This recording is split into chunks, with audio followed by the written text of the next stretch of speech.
لیکن ان پر دنیاوی عذاب کا ایک کوڑا جو ہے اللہ تعالیٰ کی طرف سے اسی وقت برسا. دنیاوی عذاب دنیا میں رہتے ہوئے ختم نہیں کیا. 37 برس بعد حضرت مسیح کے رفع سماوی کے 37 برس بعد سن 70 میں یہودیوں نے بغاوت کی رومیوں کے خلاف. رومی ٹائٹس جنرل تھا ایک، اس نے پھر جو حملہ کیا ہے 1,33,000 یہودی ایک دن میں قتل کیا یروشلم میں، اور ہیکل سلیمانی گرا دیا. وہ ہیکل پہلے بھی گرا تھا، پہلے 1400 سال کے دوران میں بھی نبوکدنضر نے گرایا تھا، لیکن پھر اس کے 150 سال بعد انہوں نے دوبارہ بنا لیا تھا، اس لیے وہ اسے سیکنڈ ٹیمپل کہتے ہیں. پہلا ٹیمپل جو حضرت سلیمان نے بنایا تھا نبوکدنضر نے گرا دیا 587 قبل مسیح میں، پھر دوبارہ انہوں نے 150 سال کے بعد بنا لیا. وہ اس تاریخ کا حصہ ہے، میں نے جس کے بارے میں آپ کو تفصیل نہیں بتائی. اس میں یہ ہوا سن 70 میں وہ گرا دیا گیا، وہ آج تک گرا پڑا ہوا ہے. نمبر 2 یہ کہہ دیا گیا کہ یہودیوں اس ارض فلسطین سے نکل جاؤ، تم یہاں نہیں رہ سکتے اب. لہذا جس کا جہاں سینگ سمایا چلا گیا. یورپ میں چلے گئے، ایشیا میں آ گئے، عرب میں آ گئے. یہ 3 قبیلے جو رات بھی میں نے عرض کیا تھا، بنو قینقاع، بنو نذیر اور بنو قریظہ، یہ وہاں سے آ کے مدینے میں آباد ہو گئے. جس کا جہاں سینگ سمایا. افریقہ میں مان بھی لیتے تبھی یہودی جو ہیں جس طریقے سے اسحاق ریبیون کو اس نے قتل کر دیا تھا، تو یہ اس کو بھی یہود براق کو بھی قتل کر دیتے، اور وہ کسی صورت تسلیم نہ کرتے کہ یہ یروشلم جو ہے یہ انڈیوائیڈڈ سٹی نہ رہے، بلکہ ڈویژن ہو جائے اس کی، اور صرف مغربی حصہ ہمارے پاس رہ جائے اور مشرقی جو ہے عربوں کے پاس. کبھی تسلیم نہیں کرتے، مر جائیں گے. اب دیکھیے اس وقت شکل کیا ہے. میرا اندازہ یہ ہے کہ اب جو مذہبی یہودی ہیں ان کے صبر کا پیمانہ لبریز ہو گیا ہے، اور اب ایک مڈ وے آدمی اس وقت وہاں پر آ گیا ہے، ٹوپی والا. اگرچہ وہ پریکٹسنگ یہودی اس طرح کا نہیں ہے، داڑھی والا نہیں ہے، زلفوں والا نہیں ہے وہی کوٹ پینٹ والا، لیکن یہ کہ اوپر رکھتا ہے وہ ٹوپی.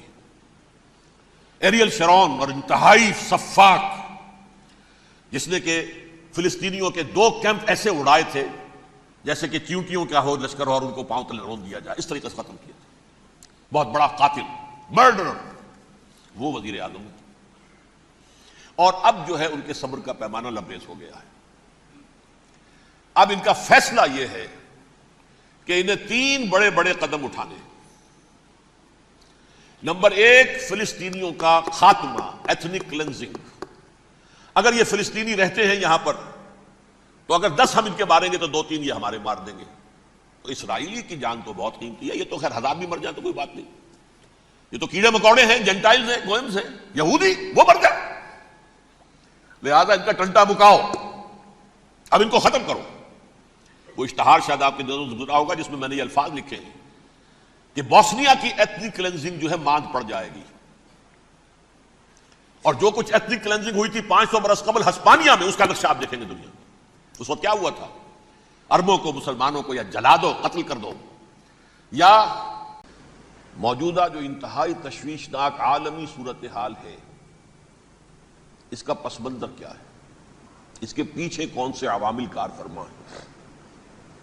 اور نوع انسانی کے اصل اور مستقل دشمن کون ہے؟ گویا کہ وہ جو ایک مصرع ہے کہ کون سیاہی گھول رہا ہے وقت کے بہتے دریا میں، امن عالم جو ہے ہو سکتا ہے تہو بالا ہو جائے. کہا جا رہا ہے شاید 3ری عالمگیر جنگ شروع ہو جائے گی. بش صاحب کہتے ہیں 10 سالہ جنگ ہوگی.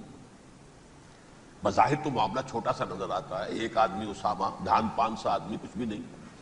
پھر یہ افغانستان، اگر آپ ویسے دیکھیں دنیاوی اعتبارات سے، مادی اعتبارات سے، اس کی کیا حیثیت ہے امریکہ جیسی سپریم پاور کے سامنے. لیکن کتنا اہتمام ہو رہا ہے، مشرق و مغرب کے وسائل و ذرائع جمع کیے جا رہے ہیں. ادھر میڈیٹرینین میں، ادھر بحر ہند میں، دور تک نیگو گارسیا تک اپنے سارے اڈے جو ہے تیار کر دیے گئے ہیں. بڑے مہیب قسم کے ایئر کرافٹ کیریئرز جو ہیں پہنچ گئے ہیں. وہ ہوائی جہاز جن کی شکل دیکھ کے دہشت آدمی پہ آ جاتی ہے، ان کے غول کے غول پہنچ گئے ہیں. یہ سب کچھ کیا ہے؟ کیا ہونے والا ہے؟ اس کے حوالے سے میں آج آپ کے سامنے اس وقت کا عالم کیا ہے، اس کا پس منظر کیا ہے، پیش منظر کیا ہے، کیا ہونے جا رہا ہے، کیا کچھ ہونے والا ہے، اور پیچھے کون اصل کیریکٹرز ہیں کہ جو کار فرما ہے، میں اس کا آج جائزہ پیش کرنے چلا ہوں۔ دیکھیں، سب سے پہلی بات، انسانیت کا اور نوع انسانی کا ازلی اور ابدی دشمن وہ ابلیس لعین ہے۔ یہ چونکہ چیزیں ایسی ہیں کہ جو ماوراء الطبیعات سے متعلق ہیں۔ ابلیس جن ہے، جن انویزیبل ورلڈ سے تعلق رکھتا ہے، غیر مرئی جو نظر نہیں آتی۔ فرشتے انویزیبل ورلڈ سے تعلق رکھتے ہیں، غیر مرئی جو نظر نہیں آتے۔ یہ ہم جو ہے اور یہ حیوانات دنیا میں جو ہے یہ مرئی ہے، ویزیبل ہے۔ آج کا عام ذہن جو انسان کا بن چکا ہے، سائنٹزم جسے کہا جاتا ہے، سائنسی نقطہ نظر، اس کا عام لوگوں پر بھی اثر یہ ہوا ہے کہ جو انویزیبل ورلڈ ہے اس کی باتوں کی طرف توجہ نہیں کرتے۔ ہاں، عقیدہ تو ہے کہ ہے، جن بھی ہے، فرشتے بھی ہیں، لیکن کوئی ان کی اہمیت ہماری نگاہوں میں نہیں ہے۔ ساری نگاہیں مرکوز ہے visible world, physical world. Meta physics کا تو مضمون بھی اب سمجھ رہے ہیں کہ ختم کر دینا چاہیے، یونیورسٹیز سے فلسفے کے ڈپارٹمنٹس ختم ہو رہے ہیں، کیا ضرورت ہے اس کی؟ اصل شے یہ دنیا ہے، یہ عالم ہے، یہ کائنات ہے، یہ مادہ ہے، یہ حیات انسانی، حیات دنیاوی ہے۔ اس پر میرا جو مارکت الارا مضمون تھا 1967 کے جون میں جو چھپا تھا، اسلام کی نشرت ثانیہ کرنے کا اصل کام، کہ جو عہد حاضر کی جو تہذیب ہے اس کے 3 بنیادی اصول کیا ہیں؟ خدا ہے یا نہیں ہے چھوڑو، اس بحث میں نہ پڑو، کائنات تو ہے نا، مادہ تو ہے نا، روح کوئی شے ہے یا نہیں ہے کیا پتا، کسی نے دیکھی نہیں آج تک، لہذا اس کے بارے میں گفتگو کا فائدہ کیا، وقت کا سیاح۔ عالم آخرہ کوئی ہے یا نہیں ہے کیا پتا، کس نے آ کے بتایا مرنے کے بعد، لہذا اس بحث میں نہ پڑو، یہ عالم دنیا تو ہے نا، اٹس ویری مچ پریزنٹ، لہذا ساری توجہ اس پر صرف کرو۔ تو خدا کے مقابلے میں کائنات پر توجہ، روح کے مقابلے میں مادے اور جسم پر توجہ، حیات اخروی کے مقابلے میں حیات دنیاوی پر توجہ۔ یہ ہے اصل میں کرکس آف دی میٹر، اس تہذیب جدید کا خلاصہ یہ۔ اس اعتبار سے میں کہہ رہا ہوں کہ بعض باتیں میری آپ کو ذرا ایسی لگیں گی کہ جو شاید ماحول سے کچھ زیادہ متعلق نہیں، لیکن وہ دین کی بڑی بنیادی بات ہے۔ دیکھیے، اللہ تعالیٰ نے جو مخلوقات پیدا کی ہیں ان میں ایک تقسیم تو ہو سکتی ہے ذی حیات اور بغیر حیات، جاندار چیزیں اور بے جان چیزیں۔ بے جان چیزیں بے شمار، یہ تمام فلکیات، یہ پوری کائنات، یہ زمین، یہ پہاڑ، یہ شجر و حجر، کیا؟ لیکن ایک ہے جاندار۔ ان جانداروں میں ایک تقسیم ہے، 2 کا تعلق غیر مرئی دنیا سے ہے، انویزیبل ورلڈ سے۔ فرشتے جو دکھائی نہیں دیتے، ان کی پیدائش ہوئی ہے نور سے۔ دوسرے جنات جو انسانوں سے پہلے پیدا کیے گئے، آدم سے پہلے، وَالْجَانَّ خَلَقْنَاهُ مِن قَبْلُ مِن نَارِ السَّمُومِ، جنات کو تو ہم بہت پہلے پیدا کر چکے تھے آگ کی لو سے، وہ بھی نظر نہیں آتے۔ تیسرے انسان اور اس دنیا میں جتنے بھی حیوانات ہیں، ان کا جو مادہ ہے وہ ارض، یہ زمین ہے، یہ مٹی سے بنے، تراب سے بنے، کرسٹ آف دی ارتھ سے بنے۔ اب ان میں ایک تقسیم ہے، ایک وہ ہے، ان تمام میں شعور تو ہے، حیوانات میں بھی شعور ہے، خود شعوری جسے کہتے ہیں سیلف کانشسنس، یہ صرف 3 میں ہے، فرشتہ، جن اور انسان۔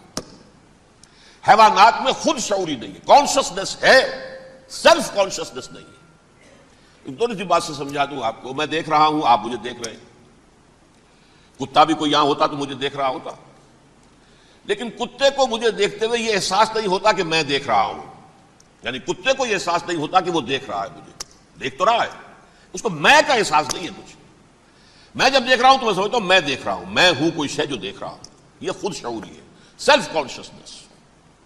کسی بھی کام کو کرتے ہوئے اپنے وجود کا احساس، میرا فیصلہ ہے، میری رائے ہے، یہ ہے در حقیقت سیلف کانشسنس، انا، سیلف، خودی۔ یہ حیوانات میں نہیں ہے، یہ ہے صرف ملائکہ، جنات اور انسان۔ اب یہاں مسئلہ پڑ گیا، بڑا پرپیچ مسئلہ۔ اللہ تعالیٰ نے پہلے حضرت ملائکہ کو پیدا کیا اور انسانی ارواح کو پیدا کیا نور سے، پھر ناک سے پیدا کیا، نار سے، آگ سے جنات کو، پھر مٹی سے بنایا، آدم کا حی اللہ، اس میں روح پھونک دی، اب آدم بن گئے۔ اعلان یہ کر دیا کہ خلافت عرضی جو ہے وہ آدم کو عطا کی جا رہی ہے، یہ پیش پڑ گیا۔ اس پر تھوڑا سا اشکال تو فرشتوں کو بھی ہوا، قرآن میں ہے سورہ بقرہ کے 4 رکوع میں، اتجعل فیہا من یفسد فیہا ویسفک الدماء ونحن نسبح بحمدک ونقدس لک۔ پروردگار اس آدم کو تو خلافت دے رہا ہے، زمین کے اندر اختیار دے دے گا، یہ تو فساد کرے گا، خوریزی کرے گا، ہم تیری تسبیح و تحمید میں لگے ہوئے ہیں، جو بھی حکم ہو ارشاد ہو ہم بجا لاتے ہیں، تو ضرورت کیا ہے؟ اس کا جواب اللہ نے دیا، انی عالم ما لا تعلمون، میری مشیت، میری حکمت وہ میں ہی جانتا ہوں، ضروری نہیں کہ تم اس کو شیئر کر سکو۔ لیکن یہ جنات میں سے ایک جن تھا عزازیل۔ اب دیکھیے کہ جنات کو ایک قرب حاصل ہے ملائکہ کے ساتھ، کیوں؟ وہ نور سے پیدا کیے گئے، یہ نار سے پیدا کیے، کتنا قرب ہے دونوں میں۔ انسان پیدا کیا گیا مٹی سے، مٹی انرٹ ہے، آگ بھڑکتی ہے، اوپر اٹھتی ہے، شعلہ زنگ ہوتی ہے، انرجی ہے اس میں۔ نور اور نار میں بڑا قرب ہے، اور عربی کے ایک قاعدے سے تو یہ ایک ہی لفظ ہے، مادہ ایک ہی ہے، حروف علت جو ہے ایک دوسرے کی جگہ آ جاتی، یہ قرب ہے۔ اگرچہ زمین و آسمان کا فرق ہے دونوں میں، فرشتہ نور سے پیدا کیا گیا ہے، وہ پاک ہے، وہ اللہ کے کسی حکم کی خلاف ورزی کر ہی نہیں سکتا۔ لا یعصون اللہ ما امرہم ویفعلون ما یؤمرون، وہ جو بھی اللہ تعالیٰ حکم دیتا ہے اس کی کوئی معصیت یا نافرمانی نہیں کرتے، بلکہ جو حکم لیا جاتا ہے مان لیتے۔ ذرا سا اشکال ہوا تھا، پوچھ لیا، جواب مل گیا، خاموش ہو گئے بس۔ لیکن عزازیل نامی ایک جن تھا، جو ایک تو جن ہونے کی نسبت سے فرشتوں سے کچھ نہ کچھ مماثلت تھی، قرب تھا، دوسرے یہ علم میں، زہد میں، عبادت میں اتنا اونچا تھا، اتنا اونچا تھا، اتنا اونچا تھا کہ یہ ملائکہ ہی کے صف میں شامل ہو گیا۔ اس نے علم بغاوت بلند کر دیا۔ جب حکم دیا گیا کہ سجدہ کرو آدم کو، اب یہ دیکھیے کس قدر یہ اہم مضمون ہے، اور آپ سوچ رہے ہیں یہ باتیں آج پہلی مرتبہ ہمیں اس طرح سنائی جا رہی ہیں، یہ باتیں تو علم میں آتی نہیں ہمارے۔ وجہ کیا ہے؟ آپ کو دلچسپی نہیں ان چیزوں سے۔ جدید تہذیب نے ان چیزوں کی اہمیت کو زیرو کر دیا۔ قرآن میں اہمیت کا کیا عالم ہے؟ 7 جگہ یہ مضمون قرآن میں آیا ہے کہ فرشتوں کو ہم نے حکم دیا سجدہ کرو آدم کو، سب نے سجدہ کیا۔ فسجد الملائکۃ کلھم اجمعون، سارے کے سارے، کل کے کل، سب نے مل کر سجدہ کیا آدم کو، اللہ کے حکم کی فوراً تعمیل کر دی، الا ابلیس ابا واستکبر وکان من الکافرین، ابلیس نے نہیں کیا، انکار کیا، استکبار کیا، گھمنڈ کیا۔ اور اس کو سورہ کہف میں بیان کر دیا گیا، یہ اس لیے کہ وہ اصل میں جنات میں سے تھا، اگرچہ شامل تو تھا فرشتوں میں اس وقت، کانا من الجن ففسق عن امر ربہ، وہ اصل میں جنات میں سے تھا، اس وجہ سے وہ اپنے رب کے اس فیصلے کے خلاف کھڑا ہو گیا، سرکشی تھی اس میں۔ یہ معاملہ اتنا اہم ہے، اب آپ سمجھیے کہ 7 مرتبہ سورہ بقرہ، سورہ اعراف، سورہ حجر، سورہ بنی اسرائیل، سورہ کہف، سورہ طٰہٰ، سورہ صاد، 6 مکی صورتوں میں ذکر ہے یہ، اور ایک مدنی صورت سورہ بقرہ۔ ان میں سے اکثر مقامات پر پھر جب اللہ نے کہا کہ اچھا تم نے یہ سرکشی کی ہے اور ہمارے حکم کی خلاف ورزی کی ہے تو یہاں سے نکل جاؤ، دفع ہو جاؤ، تم مردود ہو، مردود ملعون، ان علیک لعنتی الی یوم الدین، اب تجھ پر لعنت رہے گی میری قیامت کے دن۔ اس نے کہا اچھا پروردگار پھر مجھے ذرا مہلت دے دے، رب فانظرنی الی یوم یبعثون، قیامت تک میری زندگی طویل کر دے۔ فذهب فإنك من المنظرین، کہہ دیا اچھا جاؤ، تمہاری یہ درخواست بھی ہم نے قبول کی۔ اس نے کہا پروردگار اب میں اس آدم کو بھی گمراہ کر کے چھوڑوں گا اور آدم کی نسل کو تباہ کر کے چھوڑوں گا۔ انتہائی شدید چیلنج کے انداز میں یہ قرآن مجید میں 4-5 مرتبہ مضمون آیا ہے۔ میں نے صرف 2 جگہ سے آپ کو اس وقت کوٹ کر کے سنایا تھا۔ سورہ اعراف میں اللہ تعالیٰ فرماتے ہیں قالا، اس پر ابلیس نے کہا فبما اغویتنی، تو اے رب جو تو نے مجھے گمراہ کیا ہے، مجھے ذلیل کر دیا، مجھ پر فوقیت دے دی اس کو، انا خیر منہ، میں اس سے بہتر ہوں، خلقتنی من نار وخلقتہ من طین، بنایا تو نے مجھے آگ سے اور اس کو بنایا مٹی سے، پھر مجھ سے مطالبہ کہ میں سجدہ کروں، اور میں نے سجدہ نہیں کیا تو اب تو نے مجھے ملعون قرار دے دیا۔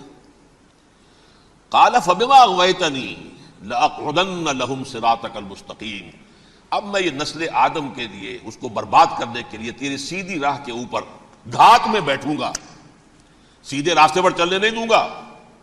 ثم لآتینہم من بین ایدیہم، پھر میں ان پر حملہ آور ہوں گا ان کے سامنے سے بھی، ومن خلفہم ان کے پیچھے سے بھی، وعن ایمانہم ان کے داہنی جانب سے بھی، وعن شمائلہم ان کے بائیں جانب سے بھی، ولا تجد اکثرہم شاکرین، اور تو دیکھے گا کہ ان کی اکثریت تیری شکر گزار بندوں پر مشتمل نہیں ہوگی۔ یہ چیلنج تھا، اور ایک چھوٹا سا چیلنج جو سورہ صاد میں آیا ہے، اور یہاں تو اس نے اللہ کے جلال کی قسم کھا کر کہا، قال فبعزتک لأغوینہم اجمعین، اے رب تیری عزت، تیرے جلال کی قسم ہے میں ان سب کو گمراہ کر کے چھوڑوں گا، الا عبادک منہم المخلصین، سوائے ان میں سے وہ کچھ لوگ جنہیں تو خالص اپنا بندہ بنا لے، جنہیں تو اپنا بندہ بنا لے، مخلص، مخلص نہیں، مخلص یہ مفعول ہے، فاعل نہیں ہے، جسے تو بنا لے۔ بعض لوگوں کو اللہ چن لیتا ہے، هو اجتباکم، تمہیں چن لیا ہے، استفاء، اجتباء، بس وہ بچیں گے جن کو تو اپنی خاص امان میں لے لے گا، باقی میں سب کو گمراہ کر کے چھوڑوں گا۔ یہ ہے اصل دنیا میں نوع انسانی کا ابدی دشمن، ازلی سے ابدی تک۔ اور اس میں نوٹ کیجئے کہ اس کی اصل بنیاد کیا ہوئی؟ دو لفظ، تکبر اور حسد۔ استکبرا، تکبر کیا، انا خیر منہ، میں اس سے بہتر ہوں۔ یہ ساری بس کی گانٹھ یہی ہے، سب سے بڑی گمراہی کی وجہ یہی ہے۔ اسی لیے کہا ہے حدیث میں، لن يدخل الجنہ من کان فی قلبہ مثقال حبۃ من کبر، جنت میں ہرگز وہ شخص کبھی بھی داخل نہیں ہو سکے گا جس کے دل میں رائے کے دانے کے برابر بھی کبر ہے۔ تکبر سب سے بڑا جرم ہے۔ الکبر ردائی، اللہ فرماتا ہے یہ تکبر، یہ تو میری چادر ہے، کوئی شخص تکبر کرتا ہے تو گویا میری چادر گھسیٹ رہا ہے میرے کندھے سے۔ عرب میں کسی شخص کی توہین کرنی ہوتی تھی تو اس کی چادر گھسیٹتے تھے، ننگا کر دیا گویا کہ تو یہ میری ردائی ہے، الکبر ردائی، یہ میری چادر ہے، یہ جامہ مجھے زیب دیتا ہے، مجھ پر راستہ تھا۔ اور حسد، آدم کو جو برتری عطا ہو گئی، اس حسد کی آگ میں وہ جل رہا ہے اور اس کا انتقام لینا چاہتا ہے۔ آدم سے بھی، آدم کو بھی گمراہ کیا، جنت سے نکلوایا، ویسے نکلنا تو انہیں تھا ہی مشیت اذنی میں، لیکن فوری طور پر اللہ کے حکم کی خلاف ورزی تو کروائی نا۔ فعصى آدم ربہ فغوى، آدم نے اپنے رب کے حکم کی نافرمانی کی اور گمراہ ہوا عارضی طور پر۔ یہ دوسری بات ہے، توبہ کر لی، اللہ نے توبہ قبول فرما لی، معاف کر دیا۔ کوئی مستقل جو ہے وہ نسل انسانی پر اس گناہ کا اثر متوارث طور پر نہیں آ رہا ہے، ختم ہو چکا معاملہ، ہوا تھا ہو گیا۔ فتلقى آدم من ربہ کلمات فتاب علیہ انہ هو التواب الرحیم۔ اور توبہ کی شان یہ ہے جب وہ قبول ہو جائے اللہ کی جناب میں، کہ التائب من الذنب کمن لا ذنب له، گناہ سے توبہ کرنے والا ایسے ہوتا ہے جیسے اس نے کبھی گناہ کیا ہی نہیں تھا۔ لیکن بہرحال وہ گمراہ کرنے میں کامیاب ہو گیا، حضرت آدم اور حوا کو بھی، اور نوع انسانی کی عظیم اکثریت، عظیم اکثریت، عظیم اکثریت اس کے داؤ میں آئی ہوئی ہے نہیں۔ کتنے ہیں وہ عباد اللہ المخلصین، الا عبادک منہم المخلصین، کتنے ہیں جو واقعتاً خالصتاً اللہ کے بندے بن گئے ہوں، جنہیں اللہ نے اپنا بنا لیا، اپنا قرار دے دیا۔ اب اس کے ساتھ نوٹ کیجئے، اس ابلیس کے ساتھ ایک فوج بھی ہے جسے قرآن مجید میں کہا گیا ہے یہ اس کی پارٹی ہے، حزب الشیطان، یہ اکیلا نہیں ہے۔ ایک تو وہ عزازیل ہے، اس کی طویل ترین عمر اللہ نے دے دی، وہ تو قیامت تک رہے گا۔ باقی بھی جنات جو ہیں ان کی نسل میں سے، جو اس کی نوع میں سے، اس کی نسل میں سے، جنات کی عمریں انسانوں کی عمروں سے زیادہ ہیں، بہت زیادہ ہیں، لیکن پھر بھی اتنی نہیں ہے۔ یہ خاص ہے اس کا معاملہ کہ اس نے کہا تھا رب انظرنی الی یوم یبعثون، مجھے دے دے مہلت اس وقت تک تاکہ میں ثابت کر کے دکھا دوں کہ جسے تو نے یہ خلافت دیا یہ اس کا اہل نہیں ہے۔ Let me prove this point ولا تجد اکثرہم شاکرین، تو ان کی اکثریت کو شکر گزار نہیں پائے گا۔ وہ ابلیس جو ہے وہ ریکروٹ کرتا ہے اپنے فوجی، اول تو خود جنات میں سے جو اس کے نمبر 1 لشکری ہے، قرآن مجید میں اس کا اشارہ دیا گیا ہے، انہو یراکم ہوا وقبیلہ من حیث لا ترونہم۔ دیکھو لوگو، اے انسانوں، وہ ابلیس لعین عزازیل اور جو اس کے قبیلے کے لوگ ہیں، جنات ہیں، وہ تمہیں وہاں سے دیکھتے ہیں اور تاکتے ہیں اور حملہ کرتے ہیں جہاں سے تم انہیں نہیں دیکھتے۔ وہ غیر مرئی ہیں، انویزیبل ہیں، تمہیں نظر نہیں آتے۔ ویزیبل دشمن کا وار تو روک لو گے، انویزیبل کا کیسے روکو گے؟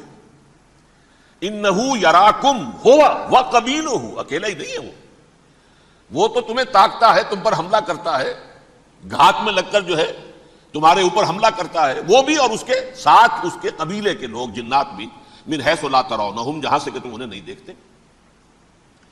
لیکن اس کے علاوہ وہ انسانوں میں سے بھی ریکریوٹ، رنگ روٹ، وہ جو ہے ان کو اپنے پاس رکھتا ہے فوج کے اندر، جس کی سب سے بڑی مثال کیا ہے؟ سورہ مجادلہ میں اللہ تعالیٰ نے منافق، حالانکہ وہ کون تھے؟ بظاہر حضور کا کلمہ پڑھنے والے، حضور کے پیچھے نماز پڑھنے والے، اسلام کا دعویٰ کرنے والے، ان کو اللہ فرماتا ہے اولئک حزب الشیطان الا ان حزب الشیطان هم الخاسرون، یہ شیطان کی پارٹی کے لوگ ہیں۔ وہاں مقابلے میں آیا ہے اولئک حزب اللہ الا ان حزب اللہ هم المفلحون۔ یہ دو پارٹیاں ہیں، حزب اللہ اللہ کی پارٹی جو اس کے مخلص بندے ہیں، وہ اللہ کی پارٹی، اور جو شیطان کے مرید بن گئے، اس کے ہاتھ پر بیعت کر لی، لہذا وہ اس شیطان کی پارٹی کے لوگ ہیں، چاہے وہ انسان ہو چاہے جن ہو۔ تو انسانوں میں سے بھی اس کے حزب میں، اس کی پارٹی میں اس کے ایجنٹ ہیں، اور بہت ہیں، بلکہ بہت سے تو ایسے ہیں کہ جو جنات کے بھی کان کتر دیں، ان کو بھی شیطنت سکھا دیں، پڑھا دیں۔ لیکن اب ایک بات سمجھیے، ایک دنیا میں نسل اور قوم بھی ایسی ہے جو ایک خاص وقت سے بحیثیت مجموعی من حیث القوم ابلیس کی ایجنٹ بن گئی ہے۔ وہ کون ہے؟ وہ یہودی ہے۔ یہ یہودی قوم جو ہے، اس میں ایک تو کچھ یہ کہ ان کی فطرت کے اندر یہ تھا کہ ہم ہیں اصل انسان، باقی انسان جو ہے وہ انسان نما حیوان ہے، ان کی کوئی حیثیت ہی نہیں۔ ہم ہیں اصل انسان، نحن ابناء اللہ واحباؤہ۔ باقی یہ جنٹائلز، یہ گوئمز، غیر یہودی، یہ تو حیوانات ہیں۔ اب جیسے کہ انسانوں کو حق ہے کہ حیوانوں کو ایکسپلائٹ کریں، استعمال کریں، گھوڑے کو آپ تانگے میں باندھتے ہیں کہ نہیں؟ اس کی پسینے کی اور محنت کی کمائی ہے جو کھاتا ہے تانگا چلانے والا۔ البتہ یہ ضرور ہے کہ چونکہ اگلے روز پھر جوتنا ہے تو کچھ نہ کچھ تو اسے بھی کھلائے گا نا، اپنی کمائی میں سے کچھ دانے کھلائے گا، کچھ اور گھاس دے گا، یا بیل کو جوتنا ہے ہل میں تو کچھ نہ کچھ اس کو دینا ہوگا کھانے کو، لیکن پھر اسے استعمال کرنا ہے۔ تو ان کا مستقل قول یہ ہے کہ اصل انسان ہم ہیں، باقی پوری نوع انسانی ہمارے لیے حیوانوں کے درجے میں، ہم چاہیں جس طرح انہیں استعمال کریں، ایکسپلائٹ کریں، دھوکہ دیں، جیسے چاہیں، لوٹیں کھسوٹیں، سب کچھ کریں، بدہضی کریں، ان سے سود لیں، سب کریں، جو بھی ممکن طریقہ ہو، یہ ہمارے لیے، ہم ڈومینیٹ کریں گے، اور یہ در حقیقت ہمارے اعلی کار ہیں۔ ایک تو اس اعتبار سے یہود بقیہ پوری نوع انسانی کے دشمن بن گئے۔ قرآن مجید کی وہ آیت بھی میں نے آپ کو سنائی ہے، وَقَالُوا لَيْسَ عَلَيْنَا فِي الْأُمِّيِّينَ سَبِيلٌ، یہ امیین کہتے تھے نا ان کو، جو غیر یہودی ہیں، کیونکہ ان کے پاس کتاب تھی، تورات تھی، اور کتاب نہیں تھی کسی کے پاس، لہذا یہ صحیح ان پڑھ ہے، پاگل ہے، جاہل ہے، امی ہے۔ ہم ہیں صاحب کتاب، ہمارے پاس شریعت، ہمارے پاس کتاب، یہ لوگ ان پڑھ ہیں، جاہل ہیں۔ لیس علینا فی الامیین سبیل، ان امیین کو ہم لوٹیں کھسوٹیں، دھوکہ دیں، فریب سے جو کریں، چوری کریں، ڈاکہ ڈالیں، جیب کے قطرے، جس طرح بھی کریں ہمارے لیے جائز ہے، ہمارے اوپر کوئی گرفت نہیں ہوگی۔ اللہ تعالیٰ ہم سے یہ نہیں پوچھے گا تم نے جھوٹ کیوں بولا تھا اس کے ساتھ، تم نے وعدہ خلافی کیوں کی تھی اس کے ساتھ، تم نے کیوں دھوکہ دیا تھا اس کو، تم نے کیوں اس کا مال جو ہے غبن کر لیا تھا، ہڑپ کر لیا تھا، نہیں، ہم پر پوچھ نہیں ہے۔ اس اعتبار سے ایک تو یہ انسانیت کی دشمنی ان کی گھٹی میں پڑ گئی، اس غلط خیال کی وجہ سے ہم تو بخشے بخشائے ہیں، we are the chosen people of the lord, ہمیں تو اللہ اگر جہنم میں داخل بھی کرے گا تو صرف چند دن، لن تمسنا النار الا ایاما معدودات، باقی اصل میں تو ہم تو اللہ کے پسندیدہ، نحن ابناء اللہ واحباؤہ، اس کے بیٹوں کے مانند ہیں، بڑے چہیتے ہیں، لاڈلے ہیں۔ یہ باقی دنیا، باقی انسان ہماری چراہ گاہ ہے، جیسے چاہے چرے۔ جس طرح چاہے ہڑپ کر جائے۔ یہ تو ان کا پہلے سے مستقل معاملہ تھا، لیکن اس کے بعد ان کی تاریخ میں ایک دور وہ آیا جب حضرت مسیح علیہ السلام ان میں مبعوث کیے گئے۔ یہ 1400 سالہ تاریخ کا کلائمیکس ہے یہود کی۔ جب کتاب انہیں دی گئی تھی تورات حضرت موسیٰ کے ذریعے، وہ 1400 قبل مسیح کا واقعہ ہے۔ اس وقت سے لے کر اللہ کا وہ فضل ان پر ہوا کہ کوئی ایک لمحہ ایسا نہیں آیا 1400 برس میں کہ ان کے ہاں کوئی نہ کوئی نبی موجود نہ۔ یہ تار ٹوٹا ہی نہیں، 2 سے شروع ہوا، موسیٰ ہارون علیہ السلام، اور 1400 برس کے بعد پھر آخری 2 ہیں، عیسیٰ اور یحییٰ علیہ السلام۔ یوں سمجھ لیجئے، اور اس کے درمیان یہ تار ہے، اور اس تار میں کوئی ایک لمحہ ایسا نہیں آیا کہ کوئی نبی موجود نہ۔ اس میں اتار چڑھاؤ بہت سے آئے ہیں، اس کا وہ میرا موضوع نہیں ہے اس وقت۔ قبل مسیح کی تاریخ جو ہے وہ میرا موضوع نہیں ہے۔ قرآن مجید میں سورہ بنی اسرائیل کے پہلے رکوع میں اس کا تذکرہ موجود ہے۔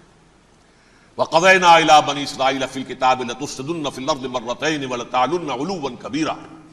2 مرتبہ ان پر عذاب کے کوڑے برسے، پہلے اشوریوں کے ذریعے سے جو شامی تھے، سیرینز اشوری کہلاتے ہیں، پھر بابلیوں کے ذریعے سے یعنی عراقیوں کے ذریعے سے، بیبیلونیا نام تھا عراق کا پہلے، ان پر بہت بڑی بڑی تباہیاں آئیں، اللہ تعالیٰ کی طرف سے عذاب آئے۔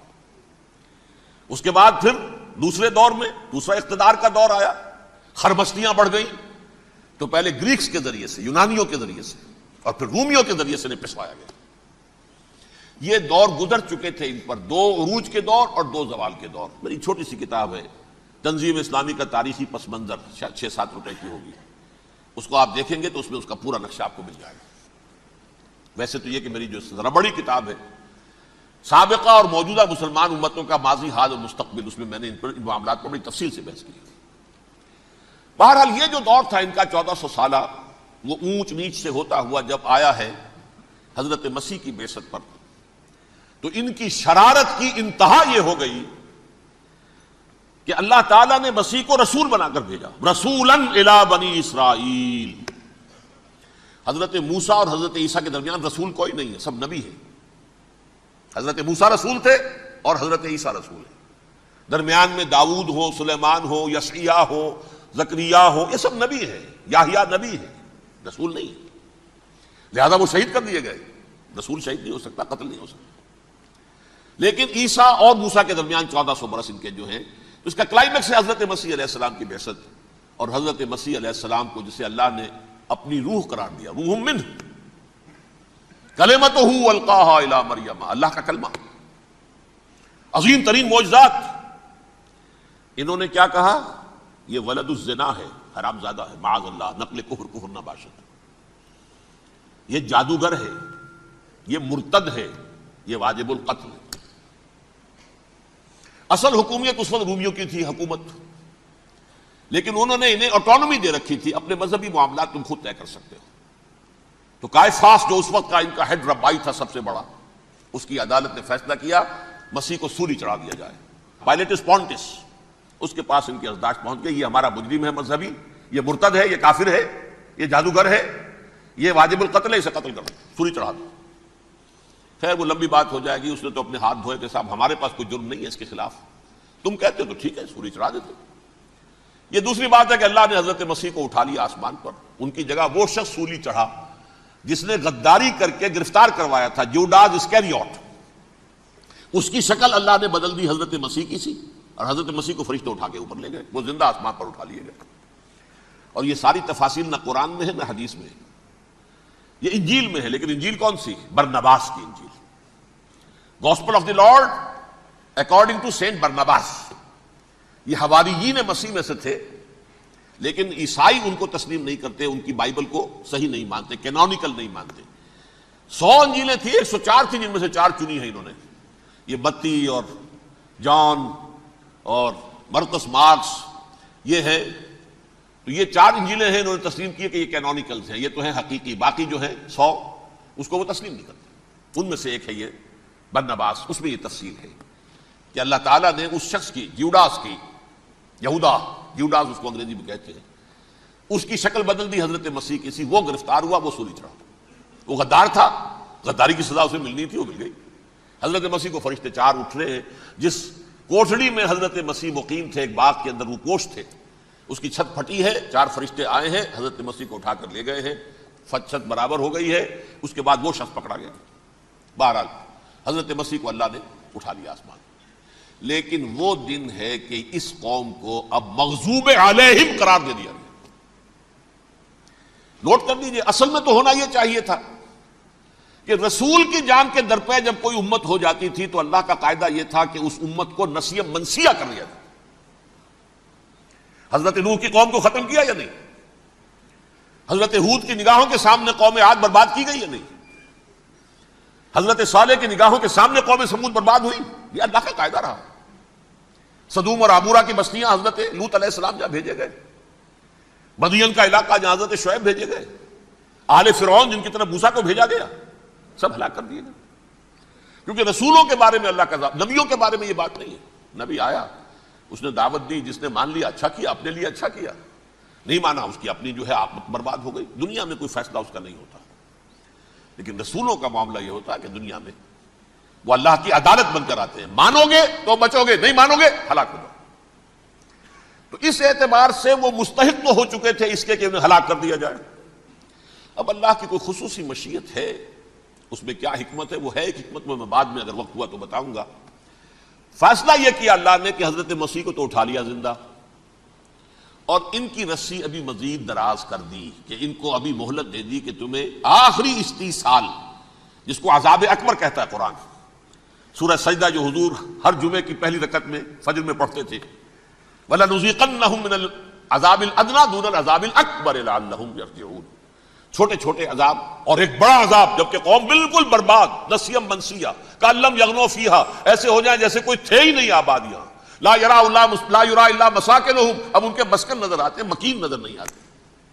یہ عذاب اکبر جو ہے وہ ان پر نہیں آیا، حالانکہ وہ مستحق ہو گئے تھے اسی وقت۔ اس کو یوں سمجھیے کہ کسی شخص کو پھانسی کا حکم تو ہو جائے، ایگزیکیوشن نہیں ہوتا ہے، کئی سال گزر جاتے ہیں پڑے ہوئے، اور معاملات جو ہیں وہ چلتے رہتے ہیں۔ یہ معاملہ ہوا اس کے ساتھ، ورنہ یہ مستحق ہو چکے تھے آخری بربادی تباہی کے، عذاب استیصال، جڑ سے کاٹ دینے والا عذاب، وہ آ سکتا تھا ان پر اسی وقت، لیکن اللہ نے ان کی مہلت دراز کی ہے۔ لیکن اس کے بعد اللہ نے ان کو ایک اور موقع دیا۔ 600 برس بعد حضرت مسیح کے محمد الرسول اللہ صلی اللہ علیہ وسلم کی بعثت ہوئی، اور یہ میں سمجھتا ہوں کہ اس قوم پر اللہ کا اتنا بڑا فضل تھا، اتنا بڑا فضل تھا، اتنا بڑا فضل تھا۔ اب پھر ایک موقع دیا، عسیٰ ربکم ان یرحمکم وان عدتم عدنا، دیکھو اب بھی تمہیں ہم ایک موقع دے رہے ہیں، تمہارا رب تمہارے اوپر اب بھی فضل کرنے کو تیار ہے، رحم فرمانے کو تیار ہے۔ ان ھذا القرآن یہدی للتی ہی اقوم، اس قرآن کے سائے میں آ جاؤ، یہ شاہدرا ہے ہدایت میں آنے کا، اس میں داخل ہو جاؤ، محمد کی تصدیق کرو صلی اللہ علیہ وسلم، دامن محمدی میں آ جاؤ، اب بھی ہم تمہارے گناہ بخش دیں۔ لیکن نہیں، اس قوم نے حضرت محمد صلی اللہ علیہ وسلم کی دشمنی کی کمر کس لی، اور اب یوں سمجھیے اس تاریخ سے لے کر آج تک یہ گٹھ جوڑ ہے۔ ظاہر بات ہے کہ ابلیس کا بھی اصل دشمن اب کون ہے، یا ہدف کون ہے، ٹارگٹ کون ہے؟ جنہوں نے محمد کو نہیں مانا صلی اللہ، وہ تو ہے ہی جہنمی، ان پر کوئی اور محنت کرنے کی ضرورت کیا ہے؟ سمجھ گئے میری بات؟ حضور کی بعثت کے بعد جنہیں حضور کو رد کر دیا، ان پر ایمان نہیں لائے، وہ کون ہے؟ کافر، وہ جہنمی ہے ہی ہے۔ لہذا اس کے اوپر کوئی محنت صرف کرنے کی ابلیس کو ضرورت نہیں، اس کا اصل ٹارگٹ امت محمد ہے صلی اللہ علیہ وسلم۔ وہ ساری نوع انسانی کی دشمنی اب آ کر مرکوز ہو گئی ہے امت محمد صلی اللہ علیہ وسلم کی دشمنی پر۔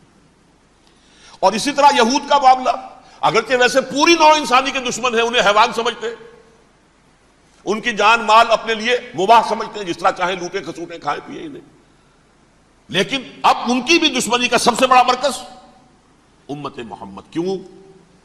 وہی تکبر اور حسد، وہی بیماریاں۔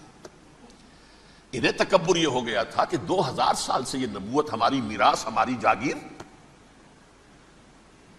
بنو اسرائیل کے اندر سینکڑوں نبی آئے، 3 کتابیں اللہ نے ہمیں عطا کی، یہ کہاں سے آ گیا محمد صلی اللہ علیہ وسلم؟ معاذ اللہ ثم معاذ اللہ، یہ امیین میں سے، یہ جنٹائلز میں سے، یہ گوئنز میں سے، یہ حقیر ان پڑھ کہاں ہم کہاں یہ نہیں تسلیم کریں گے. حالانکہ قرآن کہتا ہے یعرفونہ کما یعرفون ابناہم، ان کے علماء ایسے پہچانتے تھے حضور کو جیسے اپنے بیٹوں کو پہچانتے کہ یہ آخری نبی ہے، لیکن تکبر اور حسد کی آگ میں جل اٹھے. اب ان کے بھی دشمنی کس سے ہے؟ محمد اور امت محمد صلی اللہ علیہ وسلم. یہ گٹھ جوڑ ہے. اب دیکھیے یہ ہے میری گفتگو کا اب تک کی گفتگو کا حاصل، یہ گٹھ جوڑ. ایک غیر مرئی دنیا، انویزیبل دنیا کا ابلیس لعین اور جنات میں سے اس کے لشکری فوج. انسانوں میں سے ویسے تو اور بھی بہت جگہ اس کے ایجنٹ ہے، مسلمانوں میں بھی ہے، لیکن بحیثیت قوم، بحیثیت مجموعی، ایک پوری قوم، ایک پوری نسل جو ہے اس کے ساتھ گٹھ جوڑ ہے. ان دونوں کی گٹھ جوڑی کے ساتھ یہ دشمن دون ہیں انسانیت کے. پہلا دشمن ابلیس لعین، عزازیل لعین، اور دوسرے دشمن یہود ملعون. اب میں آپ کو ذرا اس جو انسانوں میں سے انسان دشمنی کا جن کا سب سے بڑا رول ہے، میں ان کی 2000 سالہ تاریخ کا آپ کے سامنے نقشہ رکھنا چاہتا ہوں. ان 1400 سال کا تو میں نے صرف 4 آپ کو پوائنٹس بتائے. موسیٰ سے عیسیٰ تک 1400 برس علیہ الصلوۃ والسلام. 2 مرتبہ عروج، 2 مرتبہ زوال. اشیریوں کے ہاتھوں پٹوائی، بابلیوں کے ہاتھوں پٹانا، گریکس کے ہاتھوں مرمت، رومنس کے ہاتھوں مرمت. یہ جو 2000 سال ہیں، کیونکہ اب تو ظاہر بات ہے 21ویں صدی شروع ہو گئی، 20 صدیاں حضرت مسیح کو پوری ہو گئی. پہلی بات نوٹ کیجئے، حضرت مسیح کی پیدائش ہے سن 1 قبل مسیح. یہ نقطہ آپ نے کبھی سنا ہے یا نہیں؟ جب ملینیم کا سلسلہ شروع ہوا تھا پچھلے سال تو میں نے بیان کر دیا تھا کہ ایک عجیب حساب کے اندر انہوں نے غلطی کی ہوئی ہے. حضرت مسیح کی پیدائش ہوئی 25 دسمبر کو. سن انہوں نے شروع کر دیا، جو اس کے بعد جنوری آئی تو پہلا سال شروع ہو گیا. اگر جنوری سے پہلا سال شروع ہوا تو یہ 6 دن جو ہے تو اس کے پچھلے سال میں تھے. لہذا کہا جائے گا کہ Jesus Christ was born 1 year before Christ BC. تو 1 قبل مسیح میں حضرت مسیح کی پیدائش ہوئی. یہ آخری اسرائیلی نبی اور رسول. یہودی علماء کی مخالفت، دشمنی، سولی پر چڑھوا دینا میں بیان کر چکا ہوں. سن 33 عیسوی میں جبکہ حضرت مسیح کی عمر 33 برس تھی، اللہ تعالیٰ نے انہیں زندہ آسمان پر اٹھا لیا. لیکن یہودیوں نے اپنے خیال کے مطابق انہیں سولی پر چڑھوا دیا، ان کی موت واقع ہو گئی. اگرچہ اس کے بعد یہ اختلاف ہے ان میں. یہودی کہتے ہیں وہ سولی پر چڑھ گیا، ختم ہوا، مر گیا. عیسائی کہتے ہیں نہیں، انتقال ہوا ہے مسیح کا صلیب پر، لیکن پھر وہ دوبارہ زندہ ہو گئے ہیں. ان کی لاش ایک غار میں رکھ دی گئی تھی، وہاں ریزریکشن ہو گیا، ان کا باعث بعد الموت وہی ہو گیا، اور پھر انہیں اللہ نے زندہ آسمان پر اٹھا لیا. تو ہمارے اور عیسائیوں کے درمیان نوٹ کر لیجئے، یہ چیز مشترک ہے کہ حضرت مسیح آسمان پر زندہ اٹھائے گئے. فرق کیا ہے؟ وہ سمجھتے ہیں کہ سولی دیے گئے، سولی پر مرے، پھر زندہ ہوئے، پھر گئے. ہم سمجھتے ہیں کہ نہیں، وما صلبوہ وما قتلوہ، انہوں نے نہ صلیب دے سکے انہیں اور نہ انہیں قتل کر سکے، بل رفع اللہ الیہ، اللہ نے اٹھا لیا. پھر ہمارا اور یہ اس کا عیسائیوں کا ایک اور اتفاق ہے، سیکنڈ کمنگ آف جیسس، حضرت مسیح دوبارہ آئیں گے. یہ عیسائیوں کا بھی عقیدہ ہے اور ہمارا بھی. بہرحال لیکن ان پر دنیاوی عذاب کا ایک کوڑا جو ہے اللہ تعالیٰ کی طرف سے اسی وقت برسا. دنیاوی عذاب دنیا میں رہتے ہوئے ختم نہیں کیا گیا. 37 برس بعد حضرت مسیح کے رفع سماوی کے 37 برس بعد سن 70 میں یہودیوں نے بغاوت کی رومیوں کے خلاف. رومی ٹائٹس جنرل تھا ایک، اس نے پھر جو حملہ کیا ہے، 1,33,000 یہودی ایک دن میں قتل کیا یروشلم میں، اور ہیکل سلیمانی گرا دیا. وہ ہیکل پہلے بھی گرا تھا، پہلے 1400 سال کے دوران میں بھی نبوکدنضر نے گرایا تھا، لیکن پھر اس کے 150 سال بعد انہوں نے دوبارہ بنا لیا تھا، اس لیے وہ اسے سیکنڈ ٹیمپل کہتے ہیں. پہلا ٹیمپل جو حضرت سلیمان نے بنایا تھا، نبوکدنضر نے گرا دیا 587 قبل مسیح میں، پھر دوبارہ انہوں نے 150 سال کے بعد بنا لیا. وہ اس تاریخ کا حصہ ہے، میں نے جس کے بارے میں آپ کو تفصیل نہیں بتائی. اس میں یہ ہوا سن 70 میں وہ گرا دیا گیا، وہ آج تک گرا پڑا ہوا ہے. نمبر 2 یہ کہہ دیا گیا کہ یہودیوں اس ارض فلسطین سے نکل جاؤ. تم یہاں نہیں رہ سکتے اب. لہذا جس کا جہاں سینگ سمایا چلا گیا. یورپ میں چلے گئے، ایشیا میں آ گئے، عرب میں آ گئے یہ 3 قبیلے جو رات بھی میں نے عرض کیا تھا، بنو قینقاع، بنو نذیر اور بنو قریظہ، یہ وہاں سے آ کے مدینے میں آباد ہو گئے. جس کا جہاں سینگ سمایا، افریقہ میں، ہندوستان میں، جہاں چلے گئے. ڈایاسپورا اسے کہتے ہیں، وہ آپ نوٹ کر لیجیے اس لفظ کو، ڈایاسپورا. ہمارا دور انتشار، جبکہ ہمیں ہماری اصل سرزمین تو فلسطین ہے، حضرت ابراہیم کا مسکن، حضرت اسحاق حضرت یعقوب کا مسکن فلسطین، یہ ہے ہماری اصل جاگیر، یہ تو ہماری جدی پشتی جاگیر ہے. لیکن یہاں سے نکال دیے گئے سن 70 عیسوی میں، اور وہاں سے لے کے 1917 تک ان کا ڈایاسپورا جاری رہا. یہ دور انتشار ہے. اس دور انتشار کے اب چند حصے ہیں جس کو میں چاہتا ہوں کہ آپ علیحدہ علیحدہ سمجھ لیں. دور انتشار کا جو پہلا جو ہے تقریباً 300 برس، رومی حکمران تھے، وہ یہودیوں کے بھی دشمن تھے اور عیسائیوں کے بھی دشمن تھے. عیسائی اور یہودی ایک دوسرے کے بھی دشمن تھے، لیکن رومی سمجھتے تھے کہ یہ ایک ہی تھیلی کے چٹے بٹے ہیں. رومیوں کے نزدیک عیسائی بھی یہودیوں ہی کا ایک فرقہ تھے، کوئی علیحدہ مذہب تو تھا ہی نہیں. لہذا رومی جو ہیں رومنز، وہ ان دونوں کو ستاتے تھے، مارتے تھے، اور یہ آپس میں لڑتے تھے. یہودی عیسائیوں کو مارتے تھے، عیسائی یہودیوں کو مارتے تھے. یہ ہے 300 برس تک کی تاریخ. سن 300 عیسوی میں کیا ہوا؟ ایک معجزہ ہو گیا. بہت عظیم ایمپرر کانسٹینٹائن، قسطنطین اعظم، رومن ایمپررز میں سے بہت بڑا ایمپرر، وہ عیسائی ہو گئے. اب تو معاملہ بالکل تلپٹ ہو گیا، پوری سلطنت عیسائی ہو گئی. اب عیسائیوں کے عیش ہو گئے اور یہودیوں پہ مار پڑنی شروع ہوئی. اب عیسائیوں کا آپ خود سوچئے کہ جنہیں وہ خدا بنا بیٹھے ہیں، خدا کا بیٹا قرار دے رہے ہیں، ان کے قاتل کون؟ یہودی بدماش. لہذا ان کی وہ پٹائی شروع ہوئی ہے یورپ میں، پوری رومن امپائر میں. انہیں ذلیل کیا گیا، شہروں میں آمد بند، علیحدہ رہو، گھیٹوز کے اندر رہو. یہودی کا نام جو ہے وہ گالی بن گیا، جیسے آج بھی یہودی گالی کہتے ہیں، جیسے خنزیر کا لفظ. آخر وہ بھی اللہ کی مخلوق ہے، لیکن آپ کو معلوم ہے کوئی شخص زبان پہ نام نہیں لانا چاہتا خنزیر کا، سور کا. ہے تو مخلوق، وہ بھی ایک حیوان ہے. ایسے ہی یہ ہے یہودی، یہودی گالی، جھوٹ گالی. لہذا ایک طرف تو ان دونوں کے درمیان دشمنی، جس کو قرآن کہتا ہے وَأَغْرَيْنَا بَيْنَهُمُ الْعَدَاوَةَ وَالْبَغْضَاءَ، ہم نے ان کے مابین دشمنی جو ہے پیدا کر دی. اور جب یہ پوری سلطنت عیسائی ہو گئی تو قافیہ تنگ ہو گیا یہودیوں کا. اب آئیے 571 عیسوی، یعنی جبکہ ڈایاسپورا کو کتنا عرصہ ہو چکا تھا؟ 500 برس. سن 70 سے شروع ہوا نا ڈایاسپورا، جب ٹائٹس نے گرایا ہے ہیکل کو اور نکال باہر کیا انہیں فلسطین سے، بھاگ جاؤ، یہاں ایک یہودی بھی نہیں رہے گا، فلسطین سے نکال دیے گئے. اس کے پورے 500 برس بعد سن 571 عیسوی میں حضور کی پیدائش ہوئی، ولادت با سعادت محمد الرسول اللہ صلی اللہ علیہ وسلم. 610 میں آپ پر وحی کا آغاز ہوا. لیکن حضور کے ساتھ ان کا معاملہ کیا رہا؟ اول تو جبکہ حضور ابھی مکے ہی میں تھے، یہودیوں نے ریشہ دوانیاں شروع کر دی حضور کے خلاف. قریش مکہ کو سکھاتے تھے، پڑھاتے تھے، ان سے یہ پوچھو، ان سے یہ پوچھو، انہیں اس طرح تنگ کرو، ان سے یہ امتحان لو، یہ آپ کے علم میں ہے. سورہ بنی اسرائیل میں، سورہ کہف میں وہ سوالات جو امتحانی سوالات آئے تھے، ذوالقرنین کون تھا، اصحاب کہف کون تھے، تم رسول بنے پھرتے ہو تو بتاؤ، اور یہ روح کی حقیقت کیا بتاؤ. یہ ساری ریشہ دوانیاں کر رہے تھے بیٹھے ہوئے ابھی وہیں پر. حضور ابھی پہنچے بھی نہیں.